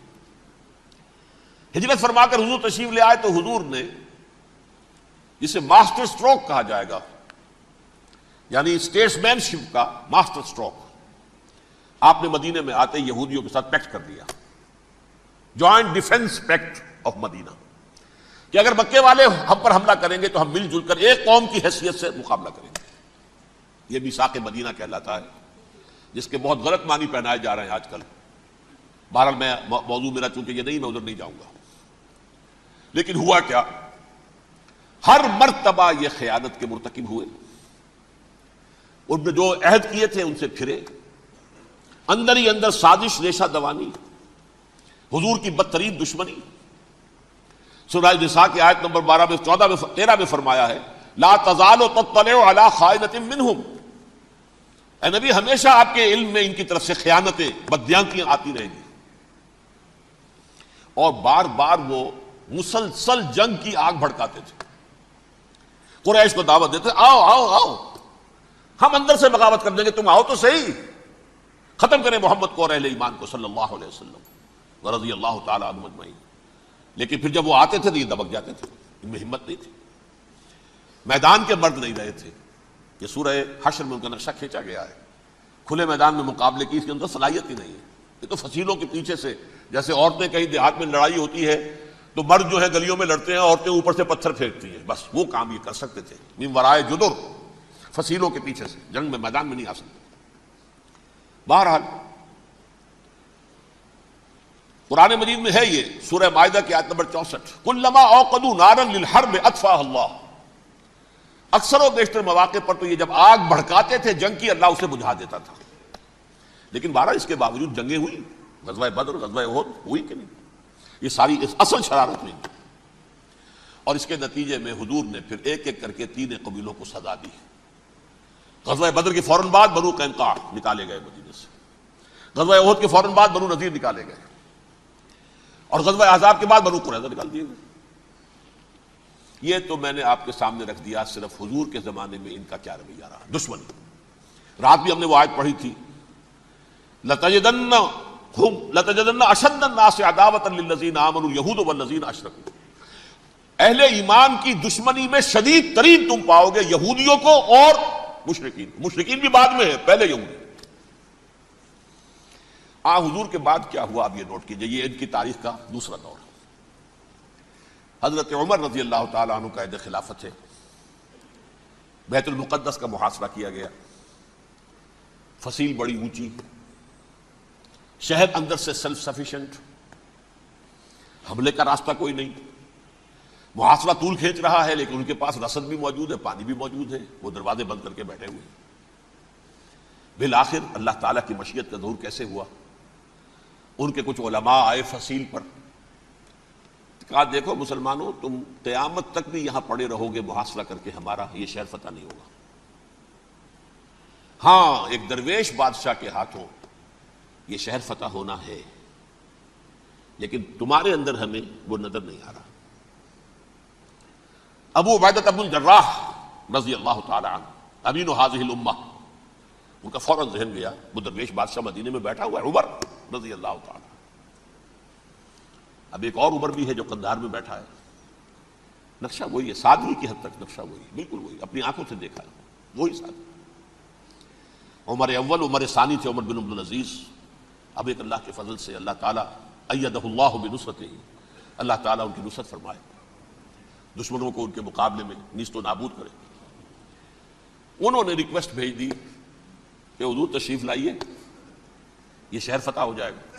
وہ ہے سفر تاریخی، اتنا طویل سفر، تقریباً 700 میل، ایک اونٹ، ایک خادم، ایک منزل پہ امیر المومنین اوپر بیٹھے، خادم آگے چل رہا ہے، اگلی منزل پہ خادم اوپر بیٹھا ہے، امیر المومنین آگے جا رہے ہیں. اور جب پہنچے ہیں تو وہ باری تھی خادم کی. انہوں نے ہاتھ جوڑ دیا حضور خدا کے لیے، تم کیا کہیں گے لوگ، وہ میرا برا حال کر دیں گے، تمہیں شرم نہیں آئی؟ امیر المومنین پیدل آگے چل رہے ہیں نکیل پکڑ کر، اور تم بیٹھے ہو اوپر براجمان ہو. حضرت عمر فرمایا الدور دورک، نہیں باری تمہاری ہے، بیٹھ. اس حال میں پہنچے ہیں. اور پھر یہ کہ ابو عبیدہ بن الجراح آئے ہیں، استقبال کیا ہے تو دیکھا ہے اس حال میں چلے آ رہے ہیں. عمر نکیل پکڑے ہوئے چلے آ رہے ہیں، اور کہتے ہیں کہ کہیں کیچڑ ویچڑ تھا، جوتے خراب ہو گئے تھے، وہ بھی اتار کے ہاتھ میں پکڑے ہوئے، کپڑے تو تھے ہی پھٹے ہوئے. انہوں نے کہا بھی حضرت ابو عبیدہ نے، دیکھیے یہ بڑا متمدن ملک ہے، بڑا مہذب علاقہ ہے یہ، آپ ذرا حلیہ اپنا دوست فرما لیں تب جا کے پیش ہم آپ کو کریں گے. آپ نے فرمایا نحن قوم اعزنا اللہ بالاسلام، ہم وہ قوم ہیں جنہیں اللہ نے عزت دی ہے اسلام کے ذریعے سے، کپڑوں کے ذریعے سے نہیں، دولت کے ذریعے سے نہیں. اسی حال میں گئے ہیں، اوپر سے انہوں نے کھڑے ہو کر نشانیاں دیکھی ہیں، اپنی کتابیں کھولی، ہاں یہ وہی ہے. اچھا لو جی سرنڈر، شہر تمہارے ہاتھ میں. خون کا ایک قطرہ نہیں بہا اور بیت المقدس فتح ہو گیا. لیکن اس وقت حضرت عمر نے ایک نرمی یہ کی کہ یہودیوں کے لیے بھی اسے اوپن سٹی قرار دے دیا. یہ احسان عظیم حضرت عمر کا اس سے پہلے یہودی آ ہی نہیں سکتا تھا، داخل ہی نہیں ہو سکتا تھا، وہاں وہ آ کر وزٹ نہیں کر سکتا تھا، زیارت نہیں کر سکتا تھا اپنے مقدس مقامات کی۔ حضرت عمر نے یوں سمجھیے کہ تقریباً 550 برس کے بعد ان کے لیے راستہ کھولا ہے کہ ہاں تم آ سکتے ہو، زیارت کر سکتے ہو۔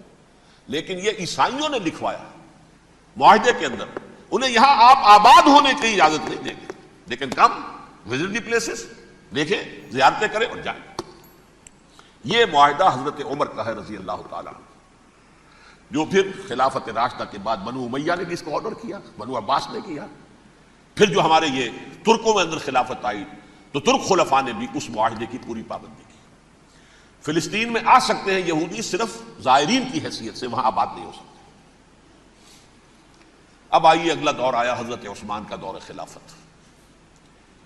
یہ ہے وہ وقت کہ اب یہود نے امت مسلمہ کی پیٹھ میں چھرا گھونپا۔ وہ کیسے؟ ایک یہودی عبداللہ ابن سبا اسلام کا لبادہ اوڑھ کر آ گیا، معاشرے کا جائزہ لے لیا، ان میں بنو ہاشم اور بنو امیہ میں جو پرانی کشاکش تھی اس کے کچھ نہ کچھ جراثیم باقی ہیں، اگر ان کو ذرا بھڑکا دے تو مسلمانوں میں انتشار پیدا ہو جائے۔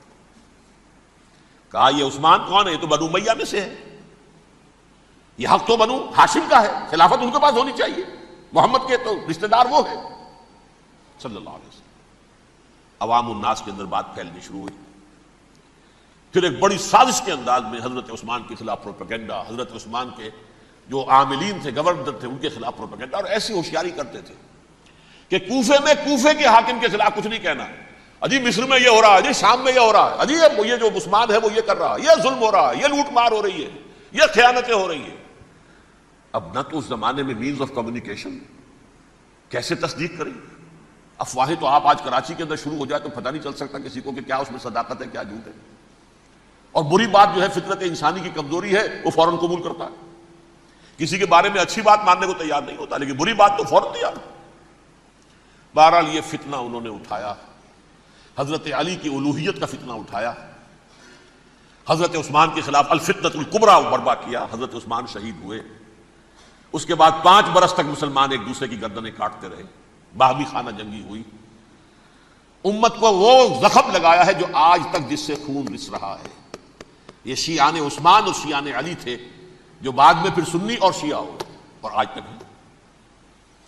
فتنہ کس نے جگایا؟ ایک عبداللہ ابن سبا یہودی اور اس کے کارندے، شیطان کا ایجنٹ، اور انسانوں میں سے بھی اس کے جو بھی حواریین تھے اور شیطانوں کے اندر سے بھی تھے، انہوں نے بھی اس آگ کو بھڑکایا۔ یہ آپ سوچ لیجئے کہ یہ کس نے وہ زخم لگایا؟ یہودی۔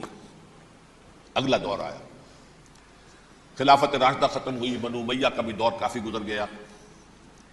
طارق ابن زیاد 712 عیسوی میں حملہ کرتے ہیں اسپین پر۔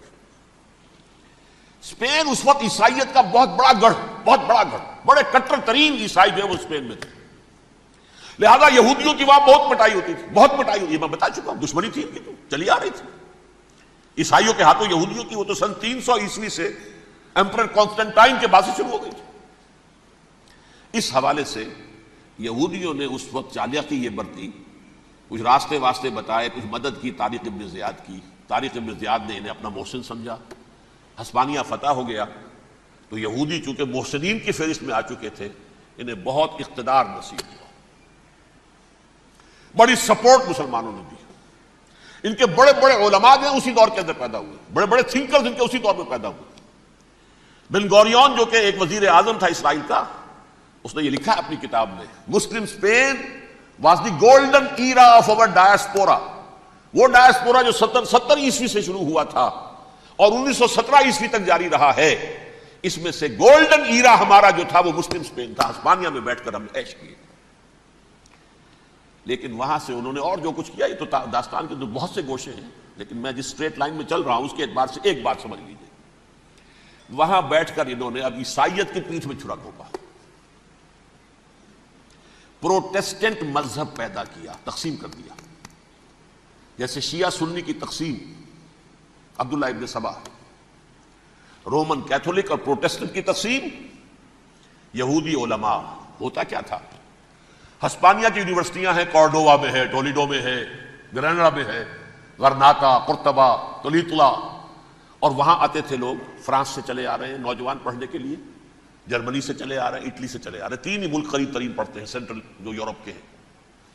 یہاں پر جو ہے وہ اسلام جو نور پھیلا رہا تھا اس سے بھی مستفیض ہوئے، جہالت کے جو ہے پردے ان کے وہ چھٹے، اس کے ساتھ ہی وہ یہودی وہاں ان کے اندر جو جراثیم داخل کر رہے تھے وہ اس عیسائیت کے خلاف بغاوت، جو اس وقت دنیا میں عیسائیت اس وقت تھی، پوپ کا راج تھا دنیا میں اس وقت، یورپ میں جو عیسائیت تھی اس میں ایک طرف بادشاہ تھے لیکن بادشاہوں کی حیثیت وہاں پر یوں سمجھ لیجئے کٹ پتلیوں کی تھی، اصل قوت پوپ کے ہاتھ میں تھی۔ اور پوپ کو انہوں نے جیسے قرآن نے کہا اتخذوا احبارهم ورهبانهم اربابا من دون اللہ، چونکہ سینٹ پال نے شریعت موسوی ساقط کر دی تھی تو اب شریعت تھی ہی نہیں، پوپ کو اختیار تھا جس چیز کو چاہے حلال قرار دے دے، جس چیز کو چاہے حرام قرار دے دے۔ اتخذوا احبارهم ورهبانهم اربابا من دون اللہ۔ انہوں نے کہا صاحب یہ پوپ کس بلا کا نام ہے، یہ بھی انسان ہے، بات تو ٹھیک تھی نا، اصل حیثیت تو کتاب کی ہونی چاہیے نا، ڈیوائن بک، دی ریویلڈ اسکرپچر، لہذا یہ کتاب ہر شخص پڑھ سکتا ہے، کوئی پوپ کے باپ کو جو ہے کوئی اس کے لیے پروپرائٹری رائٹس تو نہیں ہے کہ صرف پوپ پڑھ سکتا ہے یا پادری پڑھ سکتے ہیں، ہم بھی پڑھ سکتے ہیں، ہم بھی سمجھ سکتے ہیں۔ یہ باتیں تھی کہ جن کو بڑھا چڑھا کر بیان کر کے اور پوپ کا اقتدار ختم کرا دیا اور توجہ مرکوز کر دی بائبل کی طرف۔ اب بائبل میں بڑا حصہ تو اولڈ ٹیسٹامنٹ کا ہے، نتیجہ کیا ہوا؟ یہود کی عظمت پروٹیسٹنٹس کے نزدیک مسلم ہو گئی، اصل قوم تو یہ ہے، وہ دشمنی بدلی کہ نہیں بدلی؟ موسیٰ کے امتی یہ ہے، تورات موسیٰ کو دی گئی، ابراہیم کی نسل یہ ہے، لہذا وہ جو دشمنی تھی، جو عداوت تھی کہ ہمارے خدا کو سوری چڑھانے والے ہیں یہ بدماش، اس کا ازالہ ہوا۔ اس پروٹیسٹنٹ مذہب کے نتیجے میں یہ میں اب آپ کو بتاتا ہوں کہ ایک نتیجہ وہ نکلا ہے جسے برٹرنڈ رسل نے بیان کیا ہے، اس کی کتاب ہے ان پریز آف آئیڈلنس، صفحہ 108۔ وہ لکھتا ہے دی Christians retaining the Judaic belief in a special revelation added to it the Roman desire for worldwide domination and the Greek taste for metaphysical subtleties. The combination produced the most fiercely persecuting religion that the world has yet known. یہ تین چیزیں آ کر عیسائیت میں مل گئی، ایک تو جب یہ اولڈ ٹیسٹمنٹ جو ہے وہ ان کے ہاتھ میں آ گئی، اور اس کے میں کچھ آپ کو بتا دیتا ہوں کہ اولڈ ٹیسٹمنٹ کی تعلیمات، کیونکہ یہ اولڈ ٹیسٹمنٹ جو ہے یہ محرف تھی، اصل تورات تو گم ہو گئی تھی 587 قبل مسیح میں جب پہلی مرتبہ ہیکل جو ہے تباہ ہوا ہے، اس وقت ختم ہو گئی تھی، اس کے کوئی 150 سال کے بعد انہوں نے یادداشتوں سے مرتب کر کے لکھی ہے، اب اس میں ان کے اپنے خیالات، اپنے امانی، اپنی توجیحات وہ شامل ہو گئی، لہذا میں آپ کو حوالے دیتا ہوں اس کتاب کے اندر مظالم کی جو تعلیم دی گئی ہے، اہل کتاب نے اپنے مظالم قتل عام کے جواز کے لیے تورات میں تبدیلیاں کی اور پیغمبروں پر دہشت ناکی اور بدترین حرام کاری کے الزامات لگائے۔ سنیے، پہلا حوالہ ہے یہ گنتی باب 31 آیات 17-18۔ اس لیے ان بچوں میں جتنے لڑکے ہیں سب کو مار ڈالو، اور جتنی عورتیں مرد کا منہ دیکھ چکی ہیں ان کو بھی قتل کر ڈالو، لیکن ان لڑکیوں کو جو مرد سے واقف نہیں اور اچھوتی ہیں اپنے لیے زندہ رکھو۔ یہ کسی اللہ کی کتاب کا یہ جملہ ہو سکتا ہے؟ کسی ریویل بک کا؟ اور سنیے، یہ ہے استثناء ڈیٹرانومی باب 20 آیت 16-18۔ پر ان قوموں کے شہروں میں جن کو خداوند تیرا خدا میراث کے طور پر تجھ کو دیتا ہے، کسی ذی نفس کو جیتا نہ بچا رکھنا، جیسا خداوند تیرے خدا نے تجھ کو حکم دیا بالکل نیست کر دینا، مرد، عورتیں، بچے، بوڑھے سب ختم۔ یہ کتاب مقدس ہے۔ اور سنیے، سیموئیل باب 27 آیت نمبر 9، اور داؤد نے اس سرزمین کو تباہ کر ڈالا اور عورت مرد کسی کو جیتا نہ چھوڑا۔ نمبر 4، ان سب آباد شہروں کو ماں، عورتوں اور بچوں کے بالکل نابود کر ڈالا۔ کتاب استثناء باب 3 آیت 6۔ یہ ہے جو کہہ رہا ہے برٹرنڈ رسل کرسچینٹی میں آ کر یہ تین چیزیں شامل ہو گئی. ایک تو یہ باربیرین یہ تعلیم جو ہے، اور یہ مذہب کے نام پہ تعلیم، یہ کتاب مقدس کی تعلیم. نمبر دو، رومنز کے اندر جو ایک تمنا تھی ورلڈ ڈومینیشن کی، وہ عیسائیت کے اندر آ گئی. اس لیے کہ پوری رومن امپائر جو ہے عیسائی ہو گئی، تو اسے وراثت کے اندر ورلڈ ڈومینیشن کی جو ایک تمنا تھی وہ مل گئی. اور پھر یہ کہ انہوں نے جو توہمات تھے یونانیوں کے، ان کو بھی اپنے ہاں مختلف شکلوں کے اندر جمع کر لیا. ان تین چیزوں کا the combination produced the most fiercely persecuting religion that the world has yet known. اس کے نتیجے میں دنیا میں تاریخ انسانیت کے اندر جو بدترین خونخوار ترین مذہب ہو سکتا ہے، وہ شکل عیسائیت نے اختیار کی. اور اس کا مظہر عتم کیا تھا نوٹ کیجئے، صلیبی جنگیں. ایک بات ٹائم ٹیبل کے اعتبار سے نوٹ کر لیجئے گا، فرسٹ ملینیم ختم ہوا، سیکنڈ شروع ہوا. ان کے 1000 سال ختم ہوئے تو 11ویں صدی میں سیکنڈ ملینیم شروع ہوا، تو پہلی صلیبی جنگیں ہوئی. لاکھوں مسلمان قتل کیے گئے. صرف یروشلم کے اندر اتنا خون بہایا ہے کہ خود ان کے ہسٹورینز لکھتے ہیں کہ جب ان صلیبیوں نے جب گھوڑوں کے ساتھ وہ چل رہے تھے گلیوں میں، تو ان کے گھوڑوں کے گھٹنوں تک خون کی ندی بہ رہی تھی.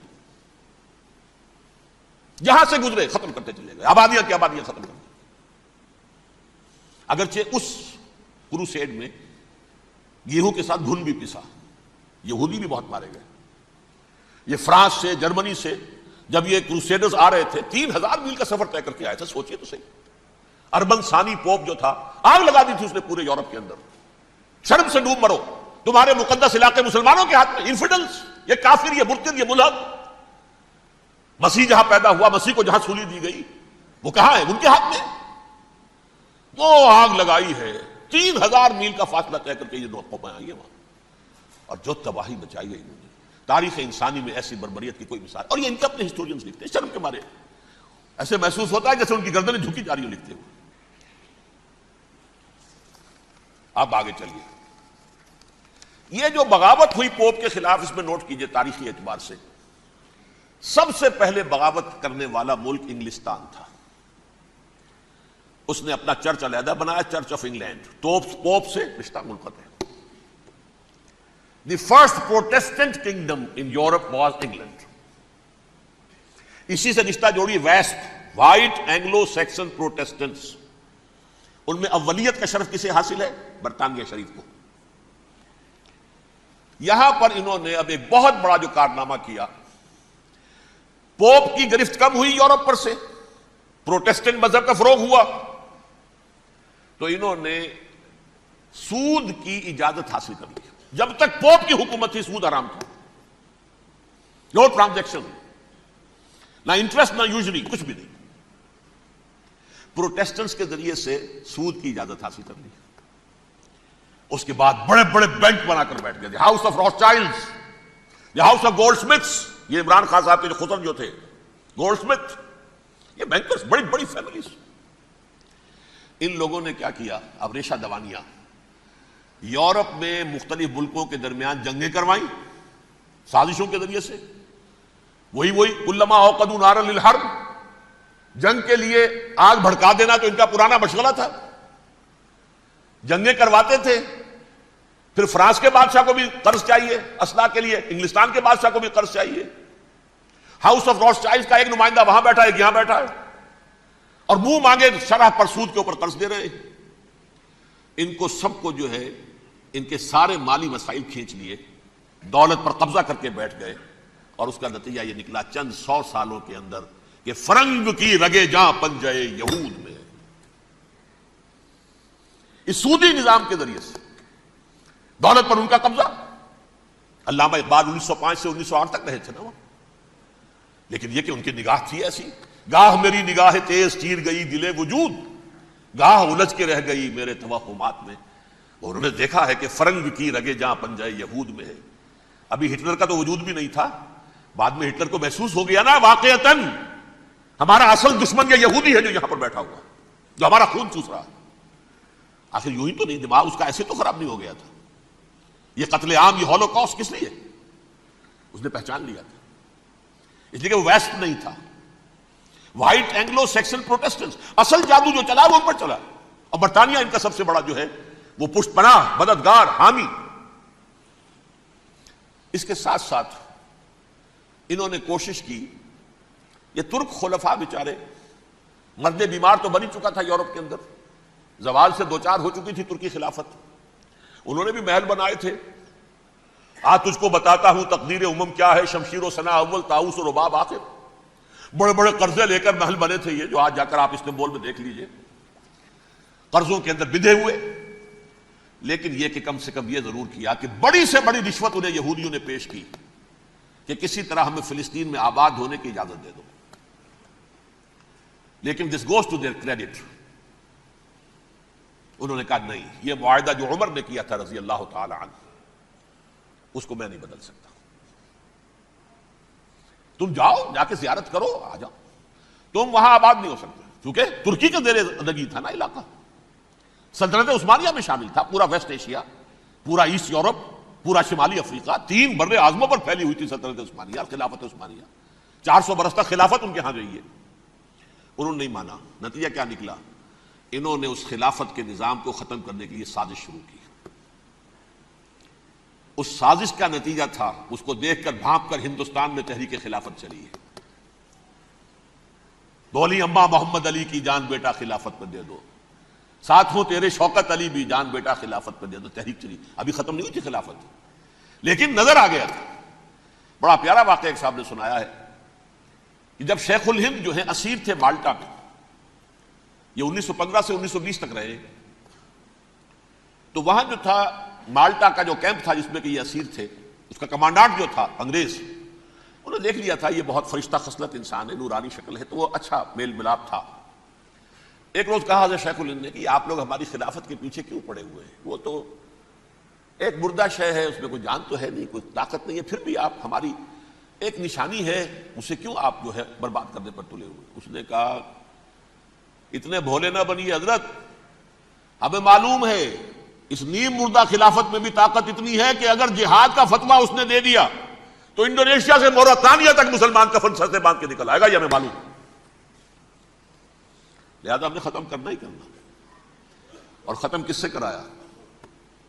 ایک فری میسن مصطفیٰ کمال پاشا، چاک کر دی ترک ناداں نے خلافت کی قبا، سادگی اپنوں کی دیکھ اوروں کی عیاری بھی دیکھ۔ عیاری کس کی تھی؟ یہود کی، اور ان کے اعلی کار برطانیہ۔ ابھی خلافت ختم بھی نہیں ہوئی تھی، برطانیہ کے ذریعے سے 1917 میں بالفور ڈکلیریشن کے ذریعے سے حق حاصل کر لیا کہ ہاں جا کر یہ آباد بھی ہو سکتے ہیں، چونکہ دوسری جنگ عظیم میں سلطنت عثمانیہ ختم ہو گئی تھی، خلافت نام کی تھی، سلطنت تو ختم ہوئی، ترکی رہ گیا تھا صرف، اور جنرل ایلنبی کی فوجیں داخل ہو چکی تھی یروشلم میں، یروشلم پر قبضہ برطانیہ کا ہو چکا تھا، اور قبضہ دلوانے والے برطانیہ کو ہمارے ہندوستان کے مسلمان فوجی بھی تھے، اربوں بغاوت کی ترکوں کے خلاف، اور انگریزوں کی فوج میں ہمارے ہندوستان کے مسلمان سپاہی بھی تھے۔ بہرحال اب چونکہ ان کے پاس آ گیا، برطانیہ نے اعلان کر دیا، بالفور ان کا وزیر خارجہ، Jews have a right to settle in Palestine, وہ جائیں آباد ہو سکتے ہیں۔ یہ 1917 کا اعلان ہے۔ اس کے بعد جو کچھ انہوں نے طریقے برتے ہیں، اس میں دھن، دھوس، دھاندلی، دھوکہ، ہر چیز، مثلا دھن گئے، جناب یہ آپ مکان بیچیں گے؟ اچھا جی لے لیجیے، آپ کیا مانگتے ہیں؟ 10 لاکھ، میں 11 لاکھ دیتا ہوں، لیکن کل ہی نکل جائے آپ۔ پیسے کی کمی تھی نہیں، پورا یورپ کا سرمایہ ان کے پاس، بینکرز کے پاس، زائنسٹ موومنٹ اصل میں بینکرز کی موومنٹ تھی۔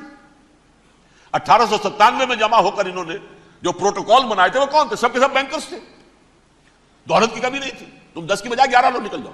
یہ کھیت بیچتے ہو کتنے کا؟ بھائی 12 کا، ہم 13 دیتے ہیں بھائی، جلدی سے نکل جاؤ۔ یہ بھی کیا، دھن کے ذریعے سے ڈسپلیس کیا، جہاں زور چلا نکال دیا۔ اور اس کے بعد پھر جب سن 48 میں اسرائیلی ریاست قائم ہو گئی، اب اسرائیلی جو ہے عدالتوں میں استغاثے دائر کرنے شروع، یہ فلاں مکان میرے پرانے پگڑ دادا سگڑ دادا کا تھا 2000 سال پہلے، اس کے اوپر یہ قبضہ کر کے بیٹھے ہوئے، یہ میرے پاس دستاویزات ہیں۔ اچھا ٹھیک ہے، آپ نکل جائیں، یہ مکان ان کا ہے۔ اس طریقے سے انہوں نے بے دخل کیا فلسطینیوں کو اور خود وہاں پر قدم جما کر مضبوطی سے بیٹھ گئے. یہ ہے کہ جو مغربی اقوام نے کیا ہے. اس میں سیکنڈ جو ہے رول پلے کیا ہے امریکہ نے. ویسٹ جو ہے اس کا نمبر 2 امریکہ تھا, اب نمبر 1 امریکہ ہے. اب برطانیہ کی کوئی حیثیت ہی اب نہیں ہے, لیکن سب سے بڑا وکیل جو ہے وہ وہی ہے اب بھی. لیکن ظاہر بات ہے کہ west white Anglo Saxon Protestants کا امام اس وقت جو ہے وہ برطانیہ یو ایس اے. 1948 میں یہ قائم ہوا, اور یہاں پہ نوٹ کیجئے پاکستان 47 میں قائم ہوا ہے, اور تقریباً 9 مہینے ہیں درمیان میں. اگست 47 اور مئی یا جون 48. اس کا کیا مطلب ہے یہ میں بعد میں بتاؤں گا آپ کو. پہلی جنگ ہوئی 48 میں, عربوں نے بغاوت کی اور عرب جیت رہے تھے. اچانک پتہ نہیں کیوں عربوں نے جنگ بند کر دی. یہ بالکل یوں سمجھیے کہ پیرلل واقعات ہیں. کشمیر میں ہم جیت رہے تھے, بھاگ کر نہرو پہنچ گیا یونائٹڈ نیشنز کے اندر, جنگ بند ہو گئی, ختم ہوا. اس کچھ اپنوں کی غلطی بھی تھی, کچھ قبائلیوں نے وہاں جا کر سری نگر ایئرپورٹ تک پہنچ گئے تھے, بجائے اس پر قبضہ مکمل کرنے کے لوٹ مار میں لگ گئے. اپنوں کی غلطی بھی تھی, لیکن اس کے باوجود پڑنا بھاری تھا. اور اگر سری نگر ایئرپورٹ پر قبضہ ہو گیا ہوتا تو سوال ہی پیدا نہیں ہوتا کہ بھارت جو ہے اپنی فوجیں اتار سکتا. زمینی راستہ تھا ہی نہیں. وہی وہاں ہوا ہے بڑے ہی عجیب طریقے پر. عرب جیت رہے تھے, اسرائیل جو ہے شکست کھا رہے تھے, عربوں نے صلح کر دی. کچھ مہینوں کے بعد عربوں نے دوبارہ جنگ کی. اتنے عرصے میں یہ اسرائیلی, یہ سب جو ہے جتنے دہشت گرد ہیں اسرائیلی, یہ اس دور کے لوگ ہیں. وہ چاہے منیجم بیگن تھا یا کوئی اور, یہ سب کے سب اس دور کے ٹیررسٹ. اب انہوں نے ڈٹ کر جو مقابلہ کیا, عربوں کو شکست دی بڑی سخت. سن 48 میں عربوں کو شکست ہو گئی. سن 67 میں روس کے سکھانے پڑھانے پر جمال عبد الناصر نے حملہ کیا, بلاکیٹ کر دیا ایلات کا, بندرگاہ کا. 6 دن کی جنگ کے اندر اسرائیلیوں نے روس سے پورا صحرا سینا لے لیا, اسرائیل شام سے گولان ہائٹس لے لیے, اردن سے یہ پورا مغربی کنارہ جو یہ اردن کا حصہ تھا, اور مشرقی یروشلم اردن کے پاس تھا, اس پر بھی قبضہ کر لیا. 1967 کی جنگ کا نتیجہ کیا نکلا؟ یروشلم پورا کا پورا یہودیوں کے قبضے میں چلا گیا, جو 1948 میں آدھا کر دیا گیا تھا. ویسٹرن یروشلم یہ یہودیوں کے پاس, ایسٹرن یروشلم مسلمانوں کے پاس, اور مشرقی یروشلم ہی میں مسجد اقصیٰ ہے اور قبۃ الصخرہ ہے, وہ مسلمانوں کی تحویل میں تھے. اردن کا قبضہ مسلمانوں کی تحویل. لیکن اب 67 میں پورا یروشلم ان کے قبضے میں آ گیا.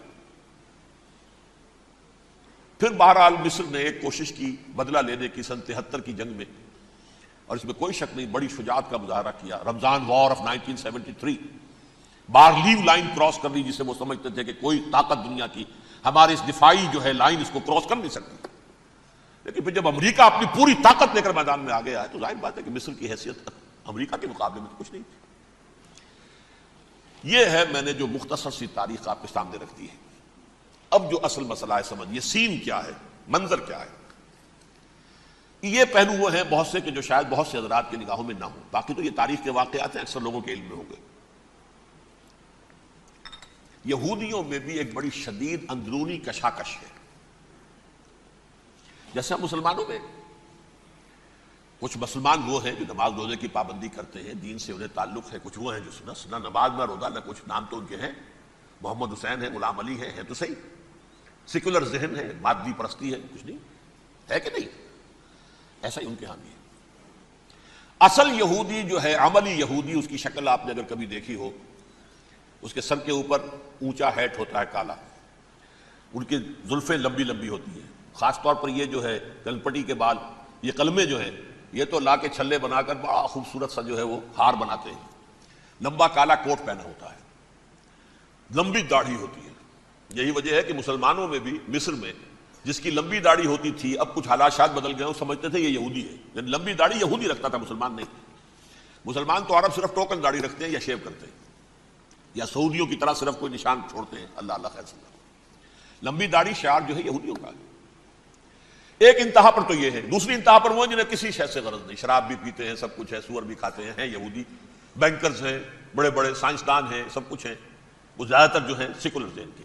کچھ بیچ بیچ میں بھی ہے، جیسے یہ ایریل شیرون ہے، ویسے شیوڈ ہے، داڑھی تو نہیں ہے اس کے، لیکن سر پہ وہ ضرور وہ جو ہے اس کی ٹوپی سی آپ کو رکھی نظر آ جائے گی۔ یہ ہے درمیانی یہودی ہونے کا نشان کہ ایک شعار انہوں نے اپنا جو ہے برقرار رکھا ہوا، وہ ایک ٹوپی چپکی ہوئی سے ہوتی ہے، وہ ٹوپی کیا ہوتی ہے پتہ نہیں، کیسے ٹکی رہتی ہے مجھے نہیں معلوم۔ یہ جو کشمکش ہے اس میں، جو زیادہ رائٹسٹ اور لیفٹسٹ کی کہہ لیجیے، سیکولر اور مذہبی لوگوں کی کشمکش ہے، ان کے درمیان ایک کشاکش جو ہے اس کو سمجھ لیجیے کہ وہ کیا ہے۔ ایک چیز تو ان دونوں کے درمیان قدر مشترک ہے، پوری دنیا کی مالیات پر ہم تسلط کریں گے، قبضہ کریں گے، ڈومینیٹ کریں گے، لوگوں کو ہم بنا کر رکھ دیں گے حیوان، ملٹی نیشنل کمپنیاں ہوں گی، انہی کا راج ہوگا، انہی کی حکومتیں ہوں گی، انڈسٹری انہی کے ہاتھ میں ہوگی، لوگ یا مزدوروں کی حیثیت سے کام کریں گے یا تھوڑے سے مینیجرز ان میں سے بھی ہم لے کر کچھ تنخواہیں ان کو بھی دے دیں گے، باقی سود کے ذریعے سے ملائی ہم کھینچتے رہیں گے، مکھن ہمارے پاس آتا رہے گا۔ ورلڈ ڈومینیشن، اکنامک ڈومینیشن، یہ تو دونوں کے نزدیک متفق علیہ ہے، سیکولر بھی چاہتے ہیں اور جو مذہبی یہودی وہ بھی چاہتے ہیں۔ اس کے بعد ایک اختلاف ہے، مذہبی یہودی یہ کہتا ہے ہمیں گریٹر اسرائیل بنانا ہے، اور گریٹر اسرائیل وہ سارے علاقے ہیں جو ان کی تاریخ میں اسرائیل سلطنت کا حصہ رہے۔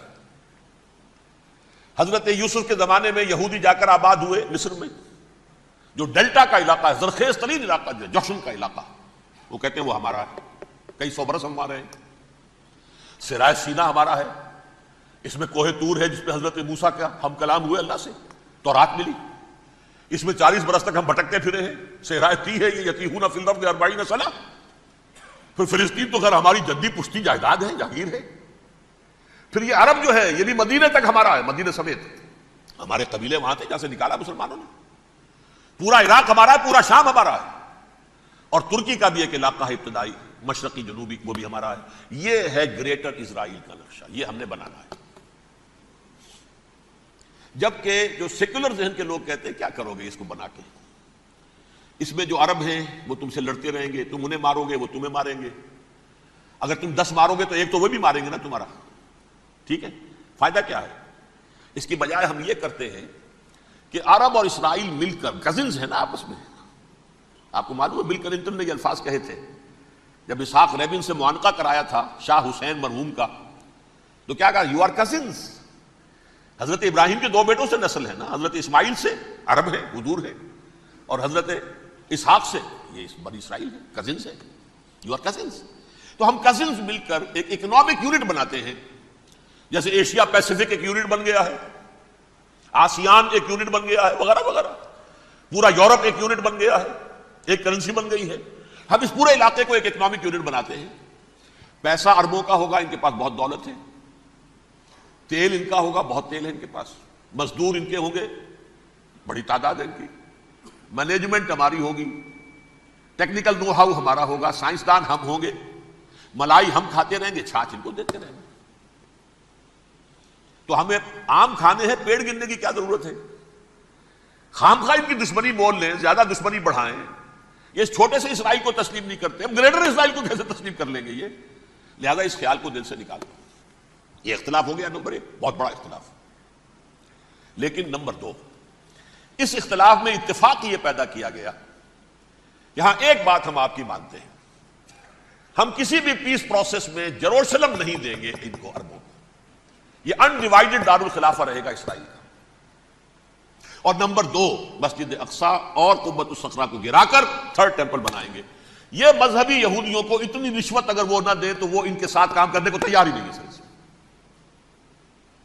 یہ پورا پس منظر سمجھ لیجئے، اصل میں بٹوین دی لائنز سمجھے بغیر یہ خبریں جو آپ پڑھتے ہیں۔ ادھر امریکہ کا معاملہ کیا ہے؟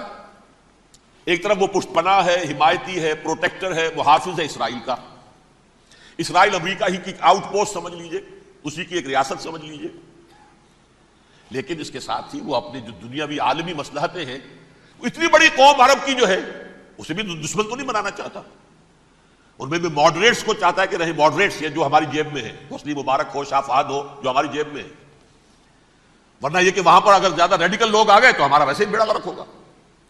لہذا وہ جبر کرتے رہے ان پر کہ صلح کرو کوئی نہ کوئی۔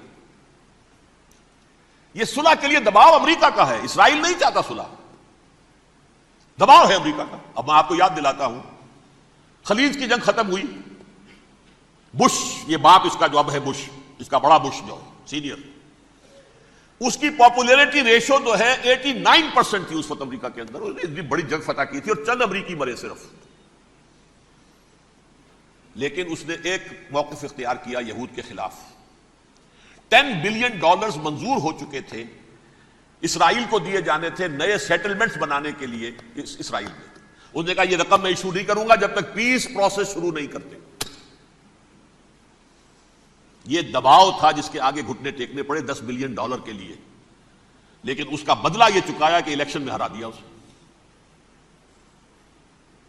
حالانکہ وہ ہیرو، فاتح، خلیج کی جنگ کا فاتح، 89% ریٹنگ، الیکشن میں 0، دباؤ تھا۔ اسی طرح بل کلنٹن کا دباؤ رہا، کسی طرح صلح کرو، کسی طرح صلح کرو، کسی طرح صلح کرو، اور اس معاملے میں میں یہ تسلیم کرتا ہوں، اس معاملے میں اس نے واقعتاً ایڑی چوٹی کا دور لگایا،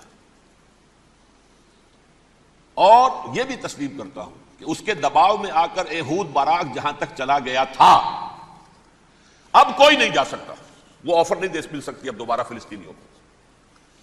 یہ بھی میں بھول گیا آپ کو بتانا، یہ جب پروسیس شروع ہوا ہے جس کا نام تھا لینڈ فار پیس، اصول کیا دیا تھا امریکہ نے کہ دیکھو اسرائیلیوں، یہودیوں، تم نے سن 67 میں جو زمینیں ان سے چھینی تھی، جو علاقے، یہ ان کو واپس کر دو اور ان سے صلح کر لو، یہ سب تمہیں ریکگنائز کر لیں گے، جنگ ختم ہو جائے گی۔ صحرائے سینا دے دو، مصر تم سے صلح کر لے گا، وہ ہو گیا، انور سادات نے صلح کر لی، ریکگنائز کر لیا، صحرائے سینا واپس آ گیا۔ عربوں نے اسے اپنی فولڈ سے نکال دیا، عرب لیگ سے نکال دیا۔ شام بھی تیار رہا ہے، لیکن پورا گولان ہائٹ مانگتا ہے وہ۔ ابھی جو پچھلے دنوں کلنٹن کے آخری دور میں گفتگو ہوئی تھی، اس نے کہا جتنا تم نے ہم سے علاقہ چھینا تھا سارا واپس کرو تو ہم کر لیں گے ریکگنائز۔ اس میں سے کچھ ایسا اسٹریٹجک امپورٹنس کا علاقہ ہے وہ یہودی کسی طور پر دینے کو تیار نہیں، لہذا صلح نہیں ہو سکی۔ شرق اردن سے جو علاقہ لیا تھا وہ ٹھیک ہے، وہ رکھو، اس کے اندر فلسطینی ریاست بنا دو، یہ علاقہ جو ہے فلسطینیوں کی میجورٹی ہے اس میں، تو اس کو فلسطینی ریاست بنا لو، ایک ریاست ودن ریاست ہو جائے گی، اسرائیل ریاست، فلسطینی ریاست۔ یہ ہیں 3 مین پوائنٹس۔ چوتھی بات پہ آ کر روک دیتے تھے کہ یہ پھر بعد میں سوچیں گے یروشلم کا مستقبل کیا ہوگا، یہ موسٹ سینسٹیو ایشو جو ہے یہ بعد میں سوچیں گے۔ اب جب یہ پیس ٹاک شروع ہوئے تو یاد ہے اسحاق ریبین تھا، اسے کس نے قتل کیا؟ یہودی نوجوان نے۔ یہ تم کیسے دے رہے ہو زمینیں؟ ہمیں تو اور لینی ہے، تم نے صحرائے سینا واپس کر دیا، ہمیں تو جشن کا پورا علاقہ لینا، مصر کا سارا فرٹائل ایریا جو ہے وہ لینا ہے اس سے، تم گولان ہائٹس دے رہے ہو، ہمیں پورا شام لینا ہے، لہذا تم کیسے کر رہے ہو؟ لینڈ فار پیس، پیس اور نو پیس، نو لینڈ، زمین ہم واپس نہیں کریں گے، ہمیں تو اور لینی ہے۔ کس نے قتل کیا؟ یہودی نے، فلسطینی نے تو قتل نہیں کیا۔ ایہود باراک کی بات میں آپ کو بتا رہا ہوں، یہ یہاں تک چلا گیا تھا کہ اسرائیلی ریاست بھی ہم فلسطینی ریاست بھی مان لیں گے، یروشلم بھی، مشرقی یروشلم دے دیں گے، تمہارا اقتدار ہوگا اس پر۔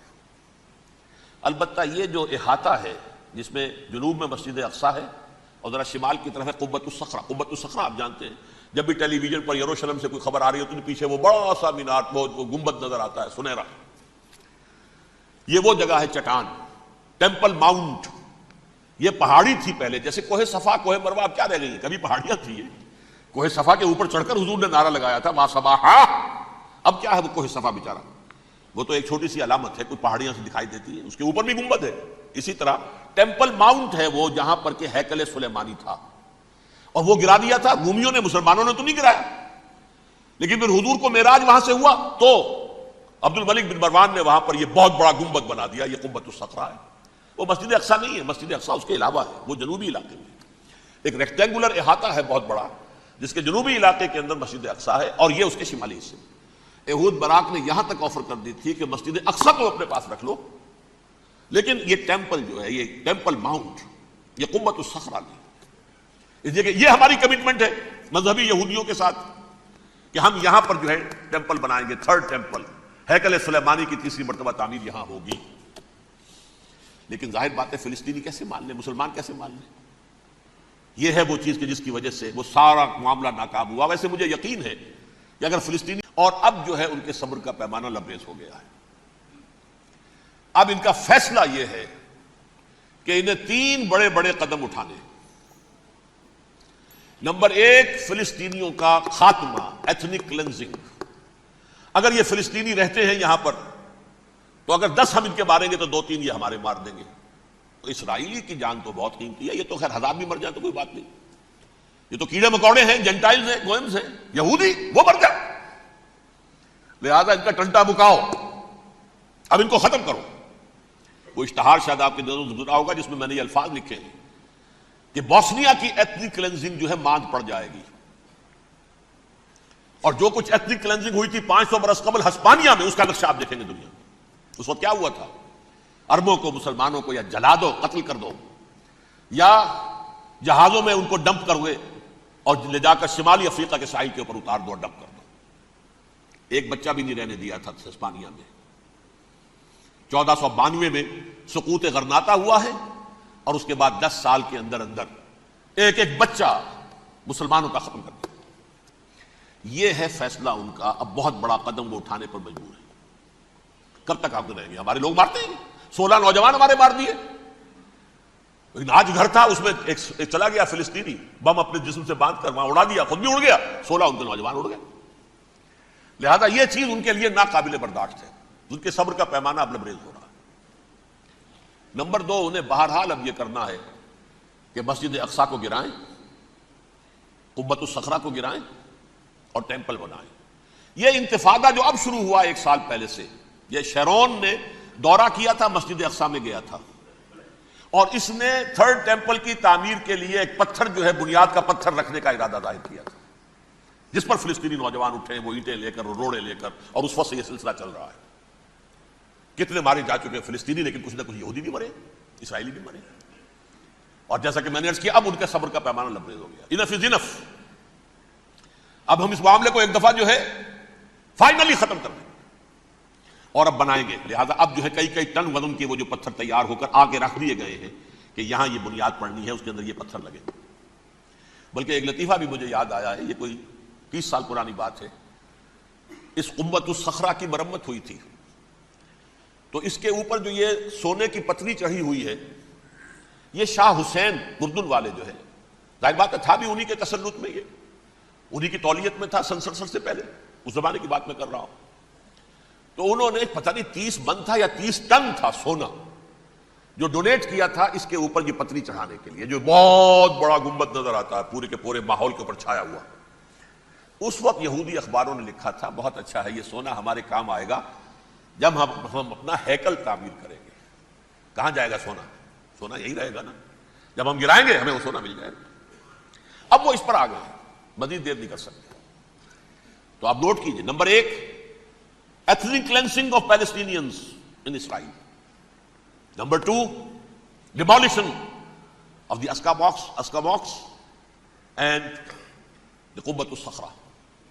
Number 3, امریکہ کو الٹیمیٹم, تم اب اپنے ٹانگ درمیان میں مت لڑاؤ, اور اس کے لیے دھمکی, اگر تم نے ہمارے معاملے میں رکاوٹ ڈالی تمہاری اینٹ سے اینٹ بجا دیں گے. نیتن یاہو نے یہ کہا تھا میں واشنگٹن میں آگ لگا دوں گا.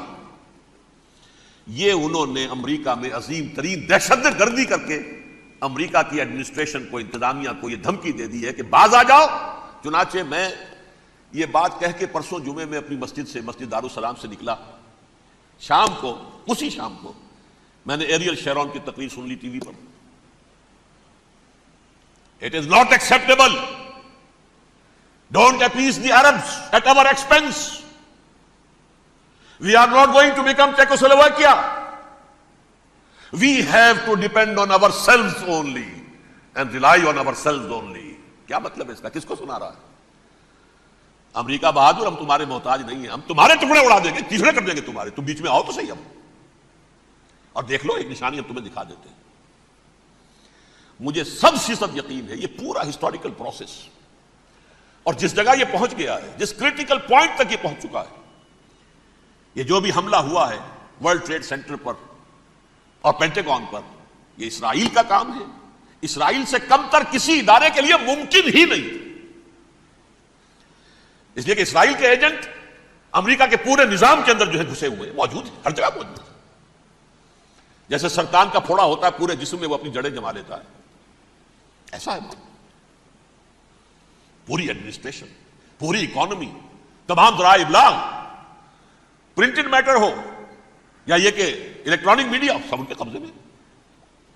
ڈیفنس کا سارا معاملہ ان کے قبضے میں ہے. کوئی اور طاقت یہ کر ہی نہیں سکتی. امریکہ، اس کے سیکیورٹی کے معاملات تہ در تہ، دائرہ اندر دائرہ، اس دائرے تک 100 میل تک کوئی جہاز آ جائے گا اگر کہیں جو کہ ان آئیڈینٹیفائی ہو تو یہ ہو جائے گا، اس سے آگے آگے تو یہ ہو جائے گا، اس سے آگے، اور وہ آ رہا ہے، چلا آ رہا ہے. پینٹاگون پر آ گیا ہے اور 1 گھنٹے بعد آیا ہے. پہلی سٹرائک جو ہوئی ہے ورلڈ ٹریڈ سینٹر، اس کے 1 گھنٹے کے بعد پینٹاگون پر آ گیا. پینٹاگون وہ تو یوں سمجھیے ان کی مملکت کا حساس ترین دفاع کا مرکز، اور اس کا 1/3 حصہ جلا کے راکھ کر دیا. انہوں نے یہ دھمکی دی ہے، لیکن اس سے ان کے پیش نظر مقاصد کیا تھے؟ 3. اس دہشت گردی کے 3 مقاصد. فوراً اس کا رخ موڑ دینا اسامہ اور اس کی القاعدہ کی طرف. امریکہ غصے میں لال بھبوکا ہو کر فوراً اقدام کرے، اور ایک طرف تو اسامہ اور ان کے ساتھ طالبان کا ٹنٹا مکا دے، اور دوسری طرف چونکہ پاکستان الائی ہے اور پاکستان کے عوام جو ہیں وہ طالبان کے ہمدرد ہیں، وہ اگر اٹھے تو ان کا بھی بیڑا کرتا. ایک تیر سے 2 شکار تو ادھر ہو جائیں، جو مستقبل میں انہیں خطرہ ہے. 1967 کی جنگ کے بعد جبکہ انہوں نے فتح کا جشن منایا تھا یہودیوں نے، تو انہوں نے پیرس میں جو ایک جشن منایا ہے، وہاں بن گوریون کی تقریر یہ تھی: ہمیں کسی عرب ملک سے کوئی خطرہ نہیں، کوئی اندیشہ نہیں، ہمیں اندیشہ اگر ہے تو صرف پاکستان سے. یہ ہے وہ بات جو میں نے کہی تھی. نکتہ کیا ہے؟ یہ سائملٹینیسلی کیوں وجود میں آئے ہیں یہ 2 ملک؟ مشیت ازلی میں پاکستان کا رول یہ ہے. حدیث میں آتا ہے ما انزل اللہ من داء الا انزل له دواء، اللہ نے کوئی بیماری ایسی نہیں اتاری جس کا کہ توڑ اور دوا پیدا نہ کی ہو. اسرائیل کا توڑ پہلے پیدا کیا. جیسے بچے کی ولادت بعد میں ہوتی ہے، ماں کی چھاتیوں میں دودھ پہلے پیدا ہو جاتا ہے. یہ اللہ کی فطرت ہے، اللہ کا طریقہ ہے. خطرہ انہیں ہے تو ہم سے ہے. اگر کوئی خطر مجھ کو تو اس امت سے ہے. اس کی خاکستر میں ہے اب تک شرار آرزو. یہاں کے عوام، حکومت تو ٹھیک ہے ہماری جیب میں آ گئی، عوام کے اندر ہے، یہ بھڑک سکتی ہے چنگاری. یہی وجہ ہے بار بار ان کا کہ ہم زیادہ دباؤ نہیں ڈالنا چاہتے پاکستان پر. ہمارا بہت بڑا الائی ہے، ہم بہت پیسے بھی دے دیں گے، یہ بھی کر دیں گے، وہ بھی کر دیں گے، لیکن ہم زیادہ دباؤ نہیں ڈالنا چاہتے، ڈی سٹیبلائز نہ ہو جائے، یہاں کے عوام کہیں کھڑے نہ ہو جائے. لہذا حملہ یہاں سے نہیں، وہ ازبکستان سے کرانے کی باتیں ہو رہی ہیں. اندر خانے پوری سپورٹ ہے، لیکن یہ کم سے کم ظاہر نہیں ہونے دیں گے کہ کیا کچھ ہو رہا ہے، تاکہ یہاں کے عوام کے اندر وہ چنگاری جو ہے اس بارود کے اندر پڑ گئی تو یہ سادہ ڈی سٹیبلائز ہو جائے. لیکن ڈی سٹیبلائز ہونے میں جہاں اس کا خطرہ ہے کہ پرویز مشرف کی حکومت ختم ہو جائے، وہاں اس کا بھی خطرہ ہے کہ پاکستان ختم ہو جائے. ڈی سٹیبلائز ہونے کا مطلب کیا ہے؟ بھارت کو واک اوور دے سکتے، جاؤ اب گھس جاؤ، تم پولیس ایکشن کرو، یہاں اب امن نہیں رہا ہے، ہم امن قائم کرنے آ جائیں. یا یونائٹڈ نیشنز کی فوجی KFOR آ جائے یہاں پر امن قائم کرنے کے لیے، اور ہماری جو ایٹمی صلاحیت ہے وہ تو ویسے ہی برباد ہو جائے. ایک چیز تو ان کے پیش نظر یہ تھی، اس میں تو اللہ تعالیٰ نے کچھ تھوڑی سی عافیت پیدا کر دی ہے. ان کا خیال تھا کہ غصے میں آگ بھبوکا ہو کر امریکہ جو ہے بھوکے شیر کی طرح ٹوٹ پڑے گا بس. لیکن وہاں وہ اپنے باپ کی طرح کولیشن بنانے کی فکر ہو گئی اسے. کولیشن بنتے بنتے تو وقت لگتا ہے، بستی بسنا کھیل نہیں، بستے بستے بستی ہے. دل کا اجڑنا سہل صحیح، بسنا سہل نہیں ظالم، بستی بسنا کھیل نہیں، بستے بستے بستی. کولیشن بناتے بناتے نیٹو بھی پھدکنے لگا تھا کہ ہمارے پاس انہوں نے کچھ ثبوت دیا ہی نہیں ابھی تک. کوئی کسی نے کچھ اور کہا، سعودی عرب نے بھی کہہ دیا ہمارے اڈوں سے آپ جہاز اڑا کر حملہ نہیں کریں گے، وغیرہ وغیرہ. اس چکر میں ایک تو وقت نکل گیا، اور دوسرے فوراً ہی ان پر آیا ہو گیا یہ تو ہمارے ساتھ کیا ہی اسرائیل نے ہے.